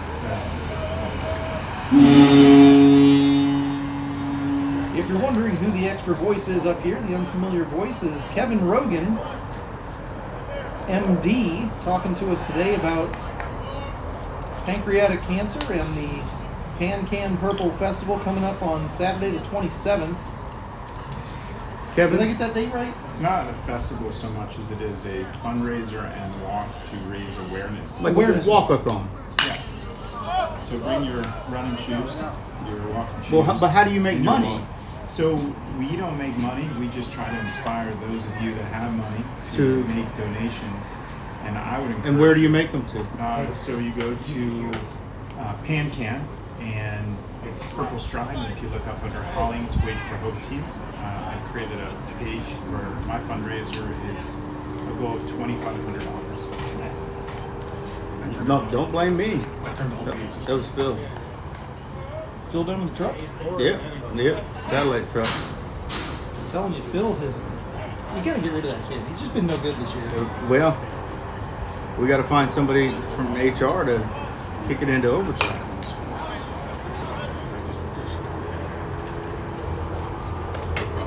Stranger things have happened, my friends. We're talking about cancer up here. It's all right. Nothing to see. Only listen. Just need you to listen.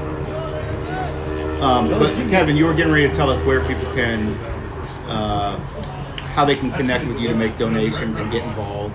So I'm going to post a link on our website, but PanCan, Purple Stride, Hollings Cancer Center has a donation page, a team, and if you do it under my name, that's great. If you do it in honor of someone that you know, that's fantastic. I just set a goal to raise $2,500 and 872 in.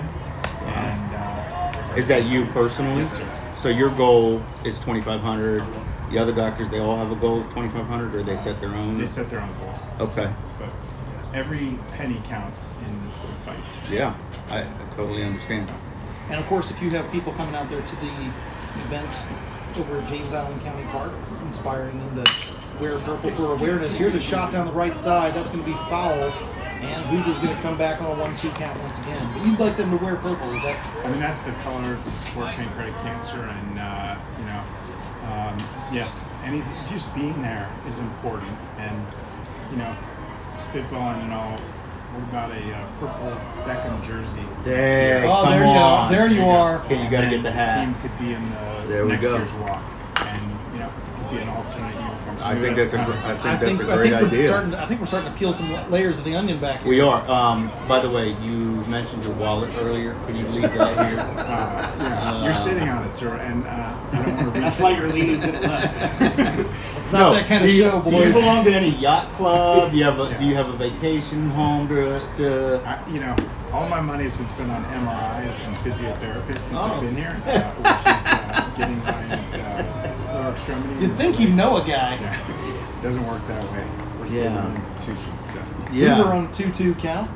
1 on, 2 out here in the bottom of the 4th inning. Bengals sitting on an 8-run lead. It's 10-2. Tommy Byrne dancing out there at second base. He's going to come back. And now the count is full. You can't fault me for trying. I've talked with Dave. I've said, look, he's got a great auction site. If we could get like any of our viewers or parents This is have. a chopper on the left side. This should be a putout. It is. 6-3 is the way it goes down. Bengals strand 1, but they stand on top of a nice, healthy lead. 5 came across the plate in that bottom half of the fourth. It's 10-2 as we play Monday Night Baseball against the Cane Bay Cobras right here in Mount Pleasant at the Beck. This is the kind of game that makes me want to shout, boys. We play a different genre of music here. We did our job. We got them to 10. Now we're gonna kick back and listen to some classics. Something that the fans can get along. A lot of people don't understand the psychology that goes into DJing a baseball game. Matt Napoli has brought it down to a science to really boil it to his essence as he offers up, is that string cheese, Matt? That is, and like protein shakes. String cheese and a protein shake, I get it. Not exactly peanuts and Cracker Jacks. He is on a mission. I support him. I think a lot that can be done to help. So. Yeah. No, I've got one milestone to get over, and You'll do it. but Now back, number 21, Mitchell Bennett. was happy to connect you with some of the UFC surgeons that Yeah. I work with. Dr. Ron a lot. I mean, these people are amazing. Yeah. Full faith in the faculty that group there. yeah, I learned a lot from them just in my conservation. Things things you look at and you think, what am I doing wrong? You know what I mean? Like, why is it every piece of salad that I put in my mouth just stays there, doesn't go away, and you don't metabolize food the same way as like my daughter and my wife. Their metabolisms are all different. Now back, number 23, Anthony Alvarez. There's an echo to it as well. It's almost like one speaker's behind the other. And also started picking up something. I heard in here, I was like, yeah, I think I can hear you right there. And you're like, no, it's off. I definitely swapped like on something. Well, guys, it's technology, it's electronics, Well, it's also and technology that the Wright brothers flew with around their first flight. right. So, you know how you do something about it? You gotta spend money to get the right stuff, right? We're on a shoestring budget. Push it. We're working it. We're working it there. We're working there. Oh, you need the battery? I told you about my first house. I wanted it on the beach. It was That's right. under the power lines next to Hey, the my sewage first plant. house was a townhouse up in Virginia, Sir. Centerville, when I was a young boy and single man. Bought it for probably 110, 120,000. Sold it, I think maybe $300,000. Like 2 years later. Yep. Oh, we're gonna have to tap backwards, folks, and check the replay. We're gonna be looking for Preston's foot. That was a come off the 5-4-3 bat. double play attempt there, and it looked real close. I'm talking about close, like close. Yeah. I don't remember what we were just talking about. Talking about growing up in Oh, Number yeah. 12, Julie Hines. Yeah, first Now it house. sounds like you're Then doing it from the house. You work from home. needed some more space and Jim at his kitchen table. Hines pops one up into the foul territory here. Home plate umpire calls Hank Epley off, saying it's already to the net. man, I tell you, this cast of characters in here has quite a background. Professional honors. But the good news is we were able to spread out in here. You got some of the guys back there in the lounge chairs, some of them over on the couch watching replays of round 4 of the Masters. It's quite the facility we have up here. Couple of the crew just actually stepped out onto the sun porch out there. The terrace. They left The the terrace. It's kind of like which one of these guys has an ankle bracelet. Exactly. There All really of is us. a I'm not motley gonna crew tell up you. here. It really is a motley crew here. Yeah. What? What's the call? On a pickoff attempt, They call it out there? the field umpire has just called Preston DiNapoli for his obstruction with his foot, saying that This is not college. Anthony Alvarez was not able to get back to the base, and he's awarded him second. Well, coach has not come out to argue that, so No protest from the Bengals side. either coach agrees with it or he's not going to argue with an 8-run lead. They say 10-2 is not really the time to be sitting here I think spitting I and saw cussing. him donating to pancreatic cancer. That's where he was. No. Is that what it He's over in the kiosk. In the air. And that one's out of play over Oh. on the Cane Bay Cobras dugout. I would have jumped over the fence and got obstruction on the other team. Umpires twice now called balls out of play. I'm not sure if he's just doing that to try to prevent the player from making a dangerous play going for a baseball, or not something. It's not a call that you see normally from the umpires on a foul pop-up. But now it's a ball and 2 strikes. Now it's strike 3. Drop strike 3. Epley sends it to first. Here's the throw over to third. And they'll advance him 2 away with a runner at third base now, as Ethan Dodson comes to the plate. Now batting number 3, Ethan Dodson.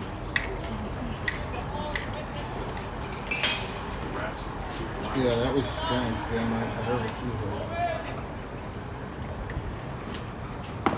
Hunter Doyle sends one outside that off-speed pitch at 58 miles an hour, trying to see if they can get him to swing. Also seeing if there's room for a back pick on that decent lead that they have.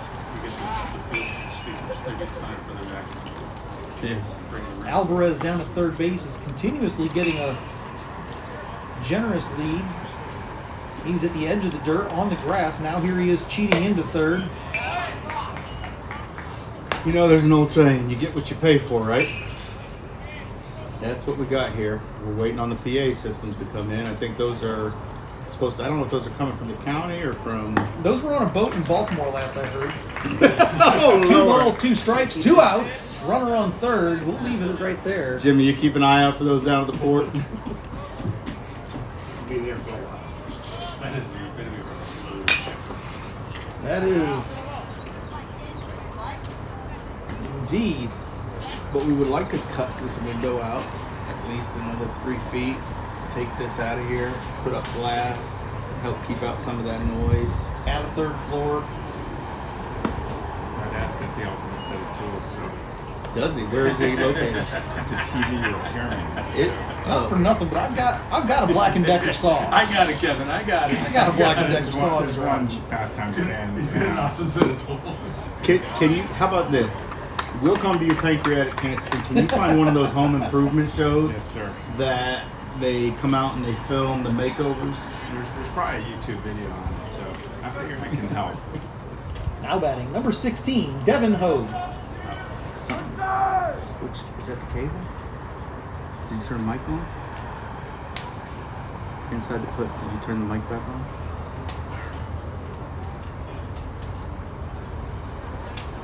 Not one time.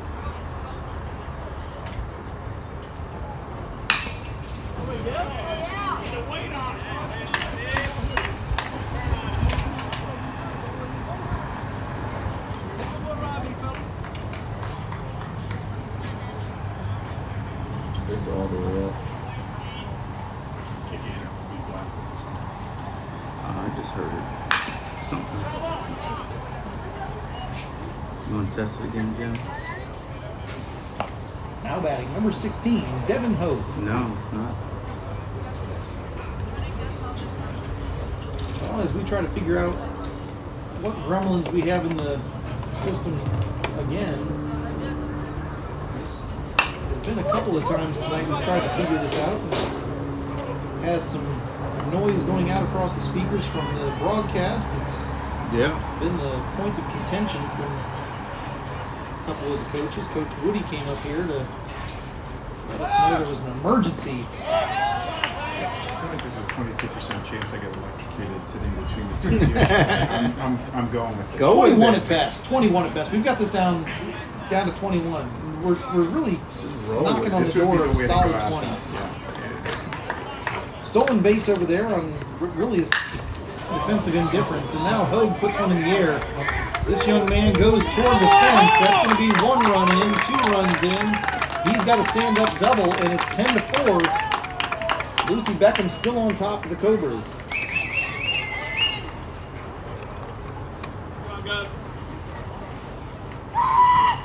Viewers at home can't see, but I'm holding together a black wire and a red wire, and As long as you don't put them in your mouth and Uncle Fester this, you're going to be okay.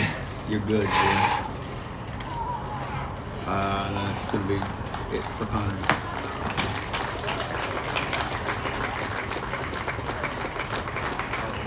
Hunter Doyle coming out of the ball game after 4 2/3 innings. Hunter has reliably been a 5-inning guy. He's just about got the job done here again, and he has gotten these Bengals to a 6-run lead. 10-4 is the score as he comes out of the game. In just a moment, we'll take a look at his line. In the meantime, Charles Kelly is out on the hill, going to get warmed up, and he'll be taking over in position number 1. So, the good news, Kevin, so far this season, we have only lost 3 of our radio guests to medical emergencies. Now, all 3 of those were induced by us, but so far only 3. I mean, this is the way to go down. If you're, I mean, up here, we got our toes in the sand. We're watching the greatest sport in the world and surrounded by good people. So that's my time to lose. Now pitching for Lucy Beckham, number 18, Charles Kelly. I don't think that's... Is it right in a different? No, I'm not giving this one now. Okay, so it's no longer there.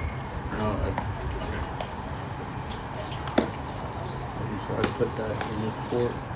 Let me try and sub it back in. Yeah, I'll go outside and look. Jim, can you do a test, Jim?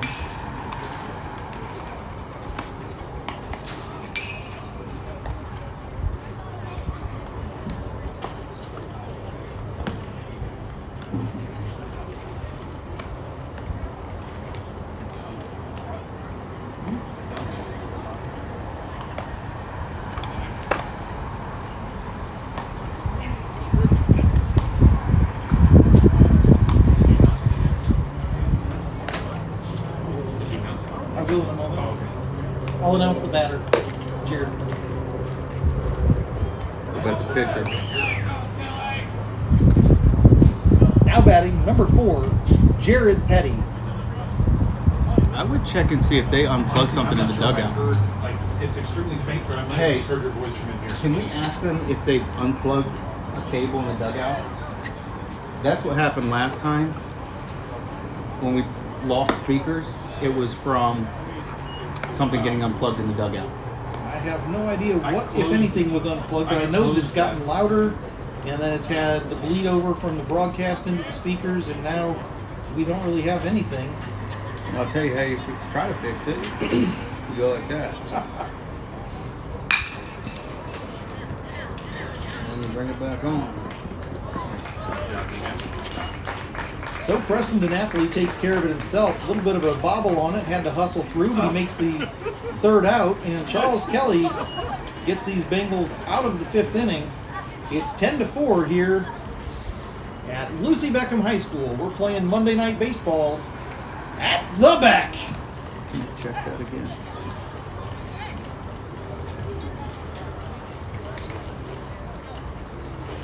Yes. I hear you in here. It's not going out there, so it's got to be powered outside. Electrical.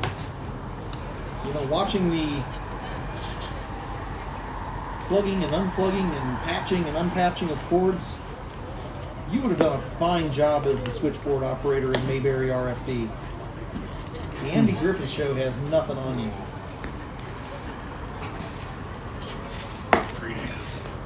Coach, Green Acres. press box to dugout. Press box to dugout. breaker 1-9. I got you in my hip pocket. There's a Smoky on the highway. Big Bear rolling down the road. Come back. Press box to dugout. Come in, dugout.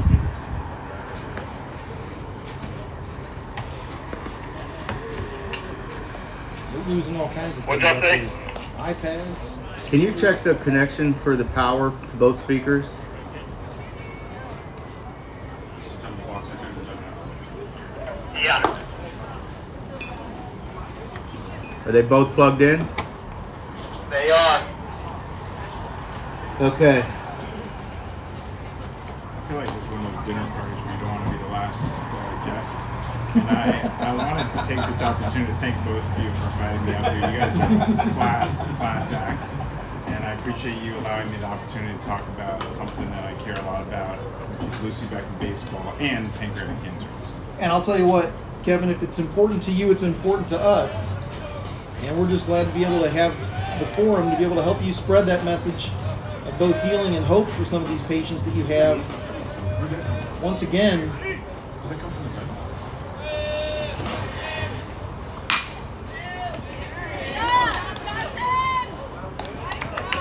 and we had Keegan Conroy there at the plate. A little one-hopper back to the mound, and it's one away. Now batting, number 2, Heron Ketchen. I can't tell if it's on or not. It's how you say it. I can hear it out of one speaker down there on the right, maybe 2. So Stu might have been on something or it's still on there. It's still on there. I'll go check it out. How about that? Kevin, can you stick around a little I'm longer? good. Yeah, no, I'm here for as long as you have me. All right. I'm not allowed to be unsupervised. We're gonna put a poll Heron out. Ketchen goes high into the air. Center fielder underneath it. C.J. Myers grabs it, and there's 2 away now as Kevin Fagan comes out of the on-deck circle.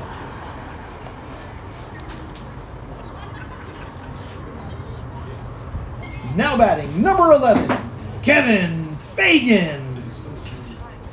Yeah, is it still the same right now? This is the only place in that I can think of where you're encouraged to press the red button. Is now the time we tell Matt that he lost his job and not taking over? Is this the way to do it? You don't want the this whole job. ruse of You don't want this turning job. off the speakers. I mean, it's good to be here, my friend. We fixed the glitch. Yeah. That's going to be in the Kevin's truck like, "You're for the next, rest man." of the season. Now, if Matt comes back asking about his stapler or red swing The line, door's locked. It's not gonna happen. I feel really bad. That was the wrong way to do it. it worked. It worked. Kevin Fagan thrown out at first on a hustling play. 6-3 is your putout. 10-4 is your score. We're going to the 6th inning. And is it? It looks like it is. Charles Kelly coming back out of the dugout, and he's going to take over on the hill one more time. Came in with 2 outs in the 5th, and now the 6th inning will be his. We have not walked you around the infield this evening. The defensive posture looks like it is changing slightly. Holman Blake started out in left field with Kevin Fagan in center and Kingston Kolb in right. Looks like Kolb is moving to left. Kevin Fagan staying in center field, and now Keegan Conroy taking care of right field. Preston DiNapoli started at first. He's still there, as is, I believe, Tommy Byrne, going to be back over at second. He's over in the shortstop spot right now. What we're going to see, I think he's just taking long warm-ups over there. Heron Ketchen jogging back out to his side. They turned the volume on all of them because it was getting So Tommy Byrne at second, Heron Ketchen at short, and Andrew Hoover over at third. Charles Kelly taking over for Hunter Doyle on the mound. Hunter threw a great 4 2/3 innings. Put himself in a great position for a win. What's up, buddy? And of course Hank Epley working behind the plate. It's tragic.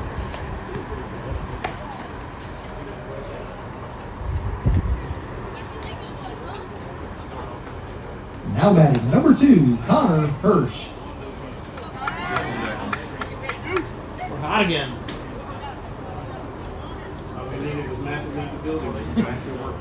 I'm not going to talk about good luck and bad luck charms, but folks at home, we've been winning since Kevin Rogan came up here into the booth, and magically, Matt DiNapoli just walked out and the sound came back. I'm not saying that Joe Boo is in the house. I could see around this whole fine. I don't know what he's talking about. What kind of malarkey has he been spewing this whole time? I think it looks just fine this way. We should focus resources in other places. All of the work for many, many weeks undone. 0-2 count now here as Charles Kelly gets well ahead of number 2, Connor Hirsch, the third baseman for these Cane Bay Cobras. This is Lucy Beckham versus Cane Bay. But in all seriousness, Matt is a wizard, and what he does on a daily basis to help his baseball team is great. I don't think people really understand. So Kevin, you're sitting up here. We have 1, 2, 3, 4 microphones right here in front of you. We've got 3 headsets. We've got a handful of wireless mics. We've got 2 different iPads, a phone, a radar gun, countless pieces of audio-visual equipment that I'm too dumb to even think about learning how to use. All of this, every bit of it, the walkie-talkies, the sound pads, everything from Matt DiNapoli. It's incredible what he does. He has bought, donated, lent the use of all of this equipment, and he has moreover taken the time every single game to come in and set things up, fine-tune them, research what's going to work better. He's got camera lists, he's got shopping lists. Back behind us in the unopened box is a video switcher for when we get our multiple cameras to be able to go live with different angles. And again, all of this is Matt DiNapoli. I know that a lot of people, I'm very gracious to people and when they say something to me about broadcasting these games, but I got to tell you, it would not be possible. We would not be doing things here at the Beck like we are if it weren't for Matt. Number 8. Now batting, number 8, Carson Newberry. He puts a tremendous amount into this, and it'd be nice to see this take it to the next level. It really would be. And you mentioned it earlier. We started talking about it. We didn't go very deep into it. But a huge piece of this is being able to add to the recruitability and to the marketing of these kids as they become juniors and seniors and try to go into the next level of baseball, playing at the college level, getting recruited, getting possibly drafted. Who knows? We've got P.J. Morlando up in Somerville looking at a first or second round draft straight out of high school. Carson Messina, thank you. All I could think of was Carson Newman. That's not right. Carson Messina up there at Somerville the same way. He's got a very strong possibility of being drafted. So the idea is not impossible here, and having solid audio and video and photographs. Let's talk about Chris Kolb for a second. Chris Kolb, every single game, taking 1,000 photographs, reading through them and posting them. Just did a media day for the B team just this past Saturday, taking a lot of staged and posed photographs.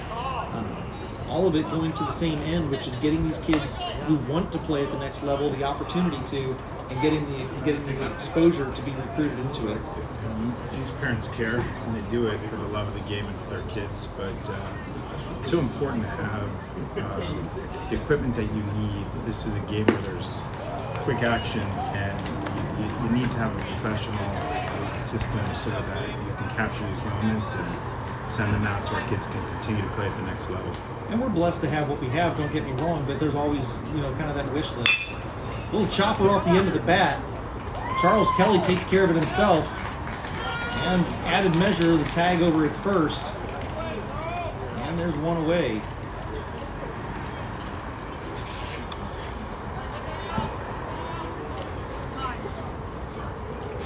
Now batting, number 14, Lucas Porcelli.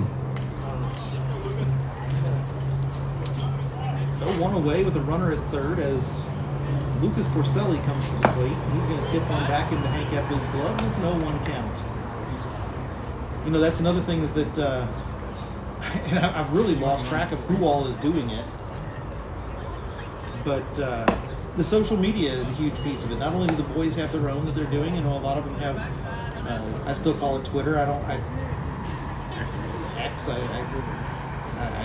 won't even get into that, but a lot of these guys have Twitter and Instagram accounts where they're posting photographs and highlights of themselves, and it's great to be able to give them the tools to be able to go back and pull that off of YouTube or pull it out of Game Changer or just even the photographs that Chris is taking and post those where they can, use them for their own lives. Nice pitch there from Charles Kelly.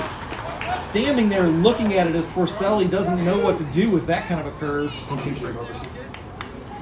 That's a home team barbecue strikeout.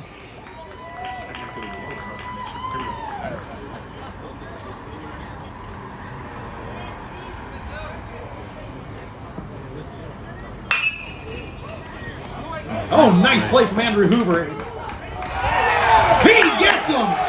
Out number 3, and he saves the run. B.J. McConnell out there to congratulate his third baseman. Nicely done with the diving play. That's a highlight reel right there. Andrew Hoover, cut and paste. That one's going on X. At the end of 6 now. Excuse me, the middle of 6. I'm looking at the wrong scoreboard here. At the middle of 6. Your Lucy Beckham Bengals still on top, 10-4. They're leading by 6 as we continue to play baseball in late innings here at the Beck. I got to tell you, the parents, we keep coming back to this. Every little contribution, every little thing that these parents do, grill masters downstairs, ticket takers at the front gate, helping out breaker, breaker, 1, 2, 3. He's trying to call in the room. I think Hang we should on. let him out. Go ahead, sir. Can we get a little bit of tunes up there? We gotta wait for it. We're in a ball game. We're down here winning a ball game. Can we get a little tune?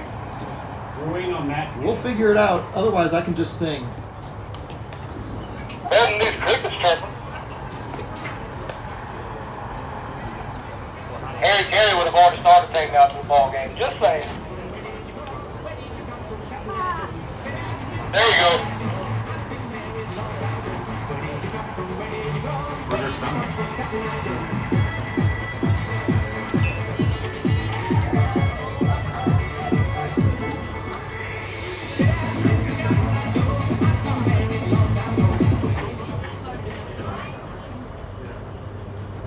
Now batting, number 9, Hank Epley. The crash course for you, Dave. What a lot of people don't know is that when he's not operating over at Hollings Cancer Center, Kevin Rogan spends his time as a DJ on Upper King Street. Yeah. Known as DJ Flip Flop, spinning tunes and hip hop.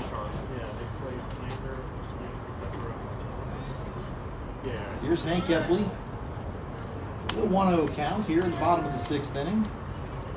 Starting things off, and he'll take ball number 2 high and away. As I was starting to say, parents giving so many different ways, whether it's setting up food on the weekends for the long practices or helping to organize dinners before games or after games, whatever it is. Running scoreboards, running Game Changer. Everybody seems to have a hand in it.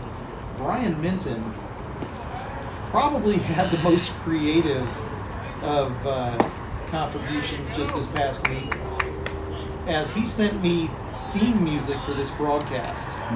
Said he was in the sound studio the other day, in the music studio, and got a wild hair on the back of his neck and just decided to start playing around and sampled some things from our broadcast and put some music to it. And it's I gotta tell you, I love it. It's got a tiger roar.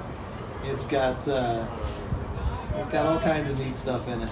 But Brian, if you're listening, buddy, thank you so much. And while we're talking about Brian, I'm going to talk about your son Sawyer, who the other night had that beautiful walk-off hit, RBI, straight up the middle, came off the bench and sealed the deal against the Bluffton Bobcats, 12-2, the final score in yesterday's second game of the week.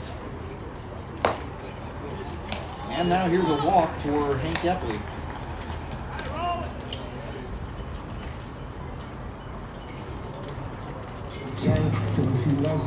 Now batting, number 12, designated hitter, Riles Morris.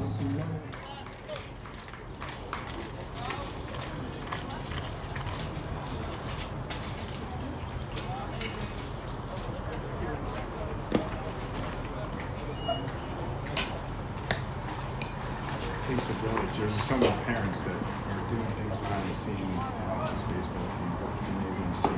It really is, and it's so much fun to see because, you know, in past years, I won't say a whole lot, but in past years, it was very difficult to get motivated to have that kind of a contribution. This year, it just feels like everybody's on fire. Everybody wants to be a part of this organization. Again, it's a notable difference. I'm not going to try to put my finger on a single place where the change has been made. Well, just change the back. It's here at the back. Now the Beck is a huge piece of it. Let's not lie. Having a home field and having a home field that looks like this, that's something. Now here's a 3-0 pitch to Riles Morris. This left-handed pitcher facing the left-handed batter, and it's away for a free pass. That puts 2 Bengals on the bases for Kingston Cole.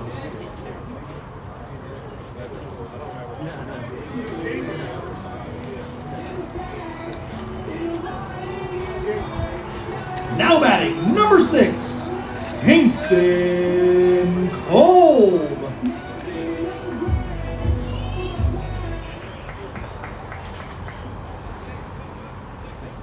It's like George Jetson, you got push-button finger over there. No, picking this up.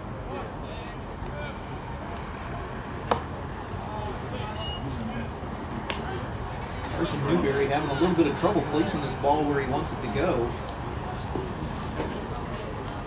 He's pitched, I believe, 6 or 7 balls in a row now. Looks back to Epley on second, and he'll have strike number 1 as Kingston swings away. Epley on second base, Morris on first. No outs here in the bottom of the 6th inning. Bengals leading by 6. It's 10-4. And here's the pitch, high and away. Ooh, that strike zone got fat. That is a called strike, almost over to the other batter's box. I'm not sure if that's Angel Hernandez down there working the plate tonight, but that is exactly what that is, Jimmy. That is 10U travel ball strike zones, line to line. A ball and 2 strikes as Kingston keeps the count the same by fouling one back into the backstop. Not a whole lot of energy out here from the Cobras. They look like they've already kind of got the bus running and cooled down. They ride back to Monk's Corner. A little bit of action over in the Bengals bullpen. Can't see who it is, but I see it. Some of the boys warming up over there. Might be Charles. Who was that? Oh, it's Barron. Oh, it looked like Charles just staying loose. Did that get a piece of fabric? I think that got a little bit of the shirt, but Kingston does not want to go the easy way. He's going to stay and fight it out. Full count on the young man.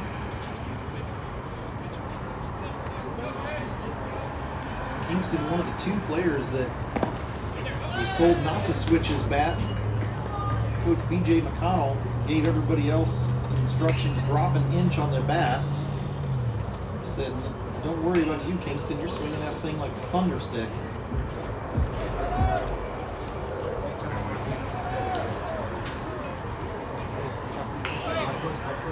And before we see Preston to Napoli, we're going to have a couple of meetings, one at the mound, one over on the first base sideline.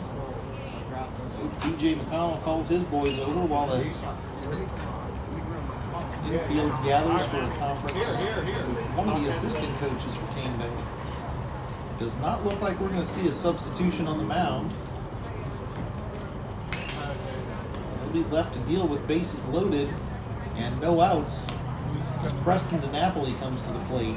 Preston, who had a monster double out into the left field corner his last time up, do well to do it again. Now batting, number 8, Preston DiNapoli.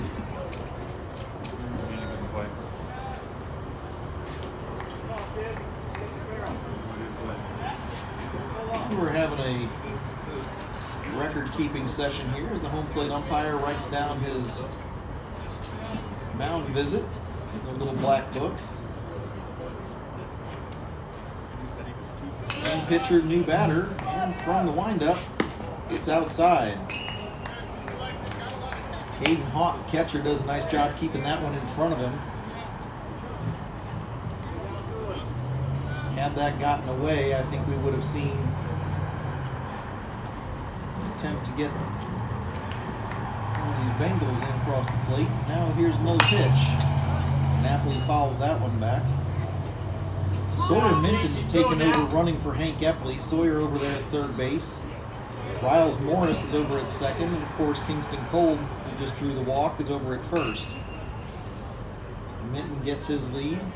DiNapoli waits on it, waits on it, waits on it, and now here we are. This pitch is up in the air, fouled back out of play. One more time that we wish we had the fishing net. Chicago guy like yourself has got to be able to respect some Harry Carey action there. Yes, sir. Got some runs. Of course, I can't really support much from the Chicago Cubs, being born in, well, not born and bred, but raised in St. Louis. Can't cheer for anything out of that dastardly ball field. Keep going now. Battle hard. It's a good rivalry. Would you rather play in a place named after a cold beer or a stick of gum? Come on. I'd rather live in South Carolina. There you go. A ball and 2 strikes as we watch baseball at the finest stadium in the South. That's the Beck. Here's the pitch. This one's out to left field. That's going to touch the grass. Here's one run. Throw to the plate. That'll be all they get. Sawyer Minton comes in on an RBI single. Preston DiNapoli gets the job done. It's 11-4, and here's Tommy Byrne.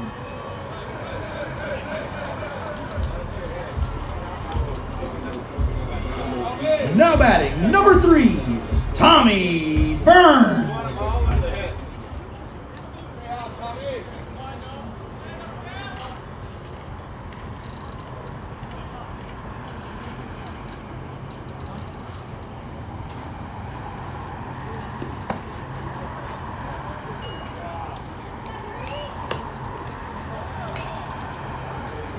Inside pitch as Tommy Byrne step away from him. He's got bases loaded here. A 1-0 count.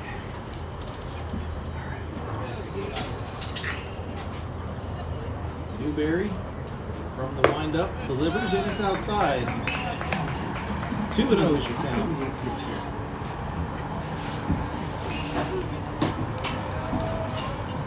Captain Appley returns to the booth. There's a little bit of shuffling of chairs here. And now 3-0 as Kane Bates is knocking on the door of extending the Bengals lead with a free walk. Expect to see Tommy take this next pitch no matter where it is. And here it comes. It's strike number 1. So 3-1's the count. Nobody out, bases loaded. Bengals up by 7. It's 11-4 here in the bottom of the 6th inning. Bengals have scored in all but one of the innings so far. And now here they walk in another run. So 12-4 is the score as Riles Morris comes across the plate. And now Andrew Hoover is at the batter's box.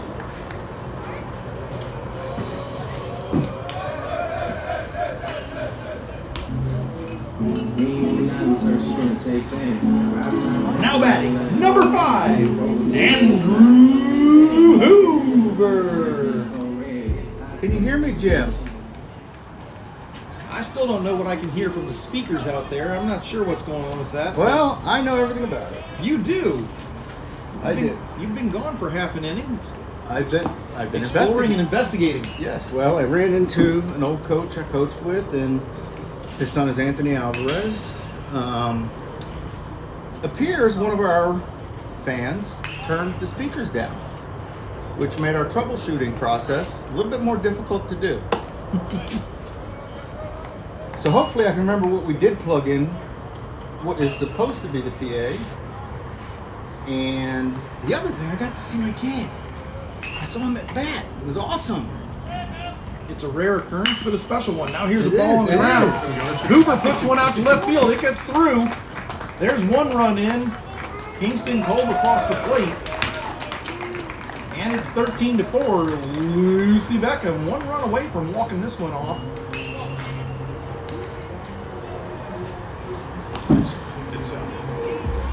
It's Keegan. Now batting, number 17, Keegan Conroy. John, if you're at home, listen up. I know you got to watch the TV a lot of times when you can get some work done, working on those central hours. But here he is, Keegan at the plate. In a moment of criticality as these Bengals knocking on the door of walking off another one. And he's going to do it. Look at that shot. Yes. That ball is out to left center. And that's going to be the ball game, folks. It's a walk-off single. Keegan Conroy gets it done. Your final score with the 10-run mercy rule, 14-4. It took 6 innings. But your Lucy Beckham Bengals stand victorious. That's a 10-run deficit after 6 innings. The handshakes take place out at out at home plate. These two teams will face off again up in Monk's Corner on Wednesday. I believe that's another 6 o'clock game, is it not? 7. Say again? 7 o'clock game. So we'll have a little bit extra travel time, but it'll also be a later night getting back to the house. Make sure you put the kids to bed, let the dogs out one last time, and turn the TV on to YouTube so that you can watch your Lucy Beckham Bengals. Your winning pitcher tonight, Hunter Doyle. Your losing pitcher tonight is going to be Ryan Brewington for the Cane Bay Cobras.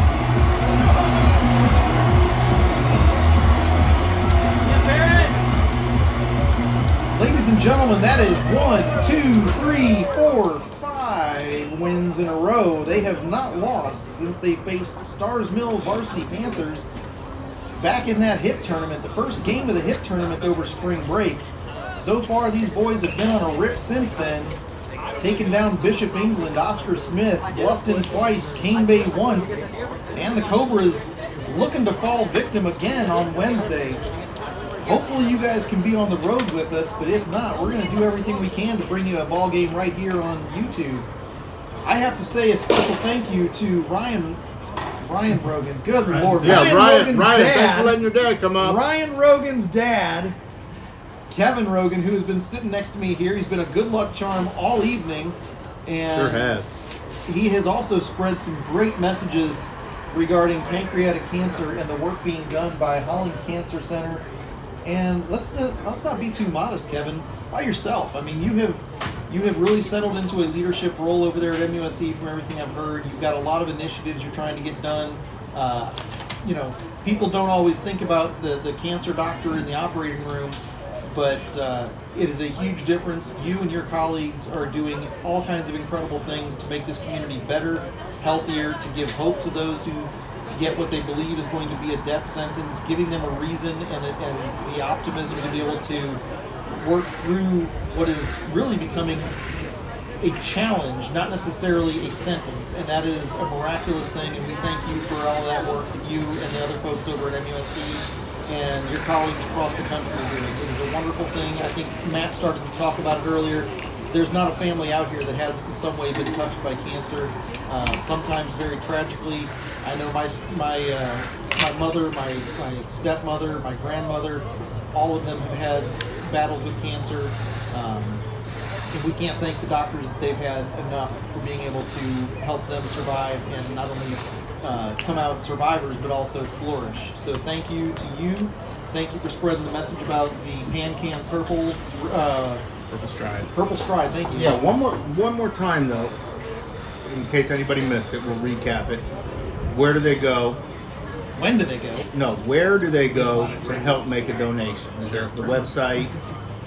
Is it MUSC? So it's PanCan is the Okay. website, Okay. and it's Purple Stride is the event, April 27th, 9 a.m. to 11:30 a.m. at James Island County Park. And I would appreciate it if you could consider making a donation to help the Hollings Wage for Hope team. You can use my name. I have my own fundraiser through Hollings, and really just want to thank both of you for taking time out of your busy job up here, your second and third jobs, to allow me to come to this booth. It's been a great night. Appreciate the Beckham family, the coaching staff, and everyone. It's really mean a lot for this team. I can tell you, I know my mom watches a broadcast every week. So, hi Mom, just want to give you a shout out. We talked about your cancer and cancer in general, so I hope I make you proud. Thank you, Kevin, for helping me with that. Cancer surgeons are the kind of doctor you want to know about if you need it, but you hope to never see us. And if I can help anyone out there in any way, please don't hesitate to reach out. So thank you both for everything. Thank you so much, Kevin. We're going to wrap things up here in just a moment. We're going to take a look here at the Cane Bay and Lucy Beckham box scores. Your final box score for Cane Bay: 4 runs on 6 hits with 1 error. Lucy Beckham, 14 runs on 12 hits. No errors by the Beckham Bengals tonight. Your winning pitcher, as we mentioned, Hunter Doyle, who came out and did 4 2/3 of fantastic pitching. He was relieved and taken all the way to the end by Charles Kelly, who really looked sharp coming off the bench, coming out of the bullpen tonight. Just Jim, can't say give you enough. something I can tell you about him, because I was actually in a conversation watching With Charles? No, watching him pitch. So yes, I was having a silent conversation with his pitching, and he's starting to develop some arm side running. Yeah, it's really moving. And I think, there were a couple balls that were inside, but I think once he learns to compensate for that, he's going to be able to ring them up on those. Yeah, I think that once he learns how to control some of that movement, and he can deal it when he wants to, where he wants to, it's going to be a very dangerous weapon in the arsenal. Yeah, definitely. Lucy Beckham takes on the Cane Bay Cobras once again, 7 o'clock on Wednesday. If you can't be there, which we'd love to have you at the field, these boys love having live audience. They really enjoy playing for you in person, but if you can't be there, I'll bring the game to you on YouTube. We'll do it all over the air, right there at Cane Bay. I think the weather is supposed to be beautiful for that game. Take a look. The weather on Wednesday, no rain in the forecast, so we should get that one in no problem. We go from Wednesday into next week, where we'll play 4 in 5 days. That'll be a challenge. We'll have 2 against Hilton Head, we'll have 1 against May River, and of course we'll have that rematch, the grudge match, the Mount Pleasant Showdown over at Wando High School on Friday night. Have you heard that? I don't know if this is true, but somebody was saying they were trying to get that Oceanside game back. There's talk about the Oceanside game getting back on the schedule. I don't know when that would be or where that would show up, but that's in the mix also. I think it's going to kind of come down to whether or not Coach feels like it's too taxing on the arms right now to have all this baseball in the middle of it. Right. If you're looking for more Lucy Beckham baseball, you have, you got B-team ball this week. They've got a doubleheader tomorrow night. They've got a doubleheader tomorrow night at James Island, starting at 5:30, and then they have a ball game right here against Moultrie Middle School on Wednesday.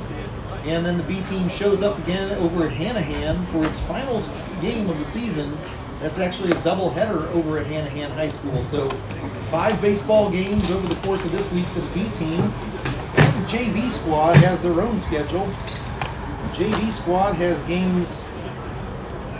Let's see here. They're playing tomorrow right here at the Beck, taking on Pinewood Prep.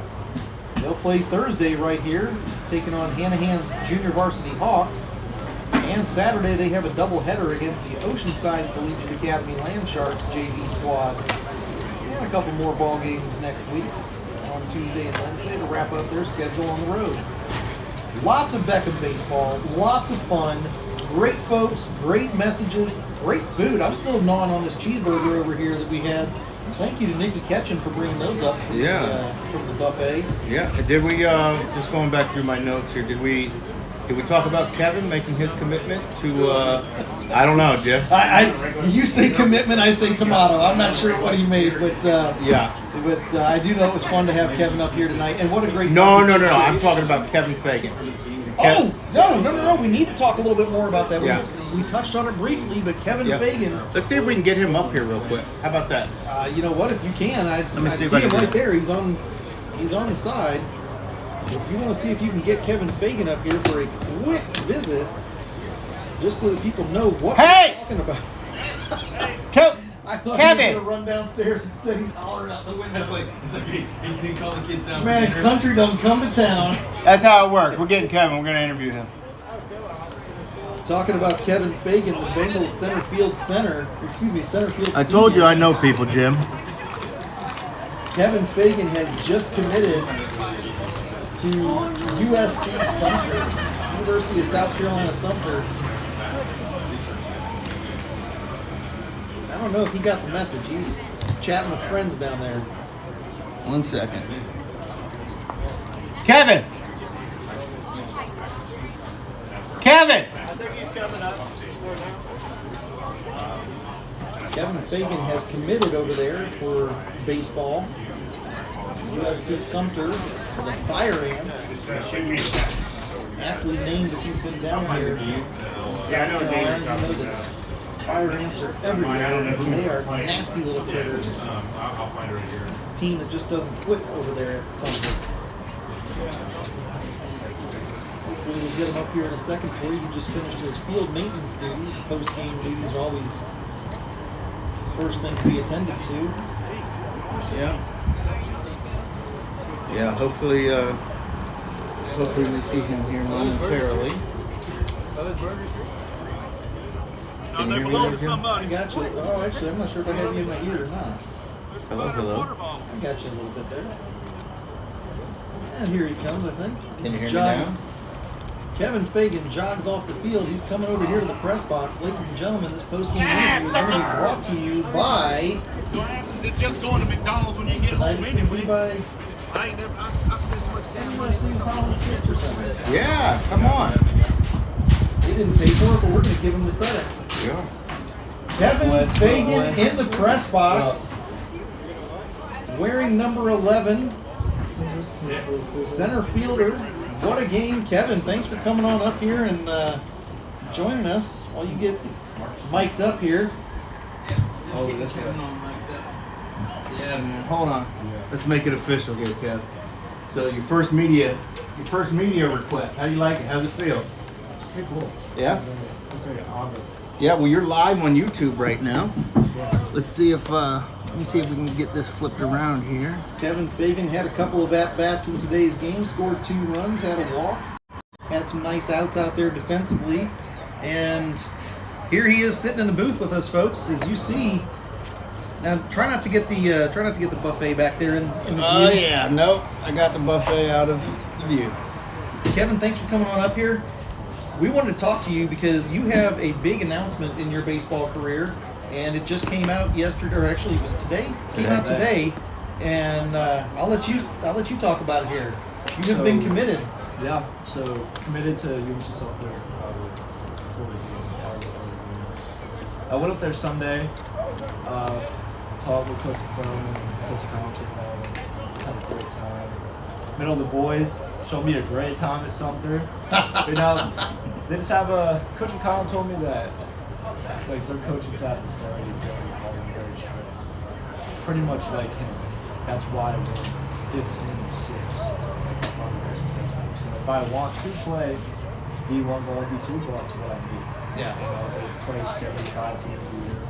I'm probably going to be competing for a spot. So why not? It's a great history. Yeah. Great field, great Yeah. players. Starting pitcher today, Brian Beanton. I'm going to be rooming with him. So that's my friend. We're playing it for 3 years, so it's going to be fun. So you were taking on one of your, not only your friend, but your future roommate My tonight. future roommate, about 4 months. Yeah. So now that we know that, I got to ask you: did he come inside on you at all, trying to dust you off his plate? What did you see when you were lined up against him at the plate tonight? Not at all. Well, I talked to him pretty good. Okay. And he's in there. He's like, first pitch, I'm gonna give you a fastball. But that's it. So this is the last time I'm ever facing it. I was like, I respect it. And I got under it that one time my first day here. That was the one fastball. I was pretty angry. Yeah. Well, it's fun to watch you. You've got a lot of passion when you play, especially at the plate. We know when you're not happy with how the at-bat went. Yeah. I've seen the helmet go against the wall a time or two. I've seen you come out the back of the dugout. Yeah. As you can see, Kev, I've not seen any of that stuff. Yeah. I can't see anything over there. So. Matt has no idea what's going on over there. I get to watch the show, but the thing, we talked about it in the last game against Bluffton. You had a pop fly that just didn't go your way, and you came out. You were obviously upset about it. But the neat thing about it is, you come back in, you make some fantastic defensive plays. You're right back into the ball game. There's nothing taking you out of it. You look right here, Kevin. You see what this is called? Bonus content for all of It's our awesome. all of our viewers at home. Now I know what it's like. Right? Watch So I'm going to put you through some media training for just a second. This is just a hypothetical, okay? You're going to get a lot of media in your face. You talk to reporters. You talk to people with a microphone. And one thing you always got to remember: there's always a hot mic around, so you got to be careful what you say. We've learned that lesson here. And what would you say if I was to say, I don't know, one of your teammates, Harry Paul. Okay, we'll just call him Harry Paul. Harry Paul, made a lot of mistakes out there tonight, and how'd that make you guys feel as a team? I feel like that's the biggest thing. Like, this past year, if you go to Coach McConnell's house, we all hang out outside with Rio Chico after games.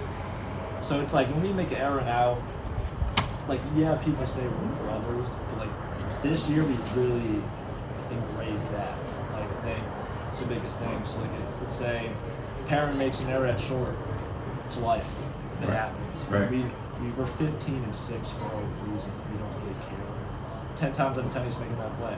Okay, just one time it goes well. Well, you answered the question without answering the question, which was very Which good. is immediate which trick. is exactly what you're supposed to do. The other thing you'll probably learn is that you never want to discuss another player's business, right? You always want to. You're always gonna. You look at any post-game show and always gonna say, "Well, I got to go back. I got to look at the film. I'm sure there's things I can do to get better. I just gotta, we just gotta take a look at it, put this one behind us, and get the next one." The media tries to bait you into controversy. No, Kevin, let me ask you this. So this season has been I'm going to use the word magical. It's been a huge turnaround from where we've been in the last couple of seasons. As parents, we've talked about how these teams the last 2-3 years have walked off of the ball field just feeling defeated, being defeated. Tail between the legs. It's been kind of tough to watch, quite frankly. And here we are. We're in a winning season. We've got a winning region record. We've got a winning regular season record. These boys are having fun, like you said. There's this camaraderie within the team, going out to Rio Chico, and they're doing all kinds of stuff. You guys are a tight knit group. You can see the fun in the dugout. You can see the fun in the field. My question to you is, what is it like being the senior captain for this team this year? You and Perrin. I mean, here you are. This is your ball club right here. It's something that when you're a freshman, you always want. And I think with this group, this is awesome. We probably have the funniest teams in the state.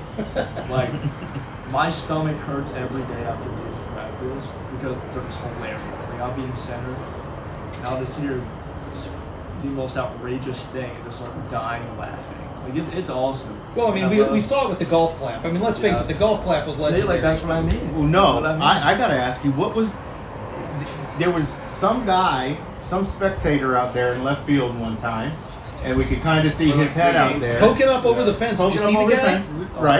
Right. But we still don't know, but we think he had the best seat in the house. But there was something that went on that game where we had a strikeout, and you and Kingston sort of had like a strikeout dance or something.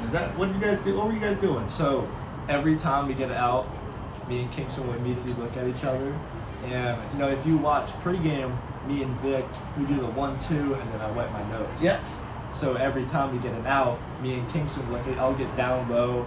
I'll like do behind my back 360s. So every time we get an out, we just look at each other And we've seen you shoot a few arrows out there as well. Oh, I do a lot. I dance a lot, shoot arrows a lot. I do it all. I don't know what music you're hearing in your head, but I love it. I sing my own. I love it. It gets lonely out there. Don't make your own Center field's a big place, buddy. It is. Center field right there underneath the oak tree. I mean, you've got time. You've got time and space. Get maybe 2 balls a game. You gotta have fun. You gotta make it yours. Well, it's why I love Kingston and my boy Holman. We just have a great time. It's awesome. It's a long ways away, but you guys are right there with each other. It's awesome. Yeah. And you know, one last thing, you've got this great cadre of juniors and sophomores and freshmen behind you. You've got this junior varsity team. All the teams are winning. Yeah. All the teams are winning, and only 2 seniors in this whole program. It's going to be fun for you to be able to come back and see these guys over the next couple of years, and you know you'll be that guy who comes back and says, "Yeah, I used to go here. You know me. I was." The crazy thing is, you think about it. Yeah, we're having a great year. But next year and the year after, the jump we're gonna make from this year to next year and the year after that is terrifying. It's It's I love it. terrifying. I love it, and I say, bring it on, bring it on. I mean, yeah. So What is it that you see, not just that makes it so terrifying, but what do you see? Is it a change in the program? Is it we obviously can only compare this to previous years, but as far as ball clubs that you've been associated with, between travel or high school, like where does this sit? What is it about this year? What is it about you guys? We have a line leading the pack. We just became dogs. We're just chilling. We know what we want. I want to leave. Me, Perrin, want to leave our senior year with a state ring. That's it. If we get it, great. If we don't get it, we pave the way for the next teams after us. And this is all I can ask for.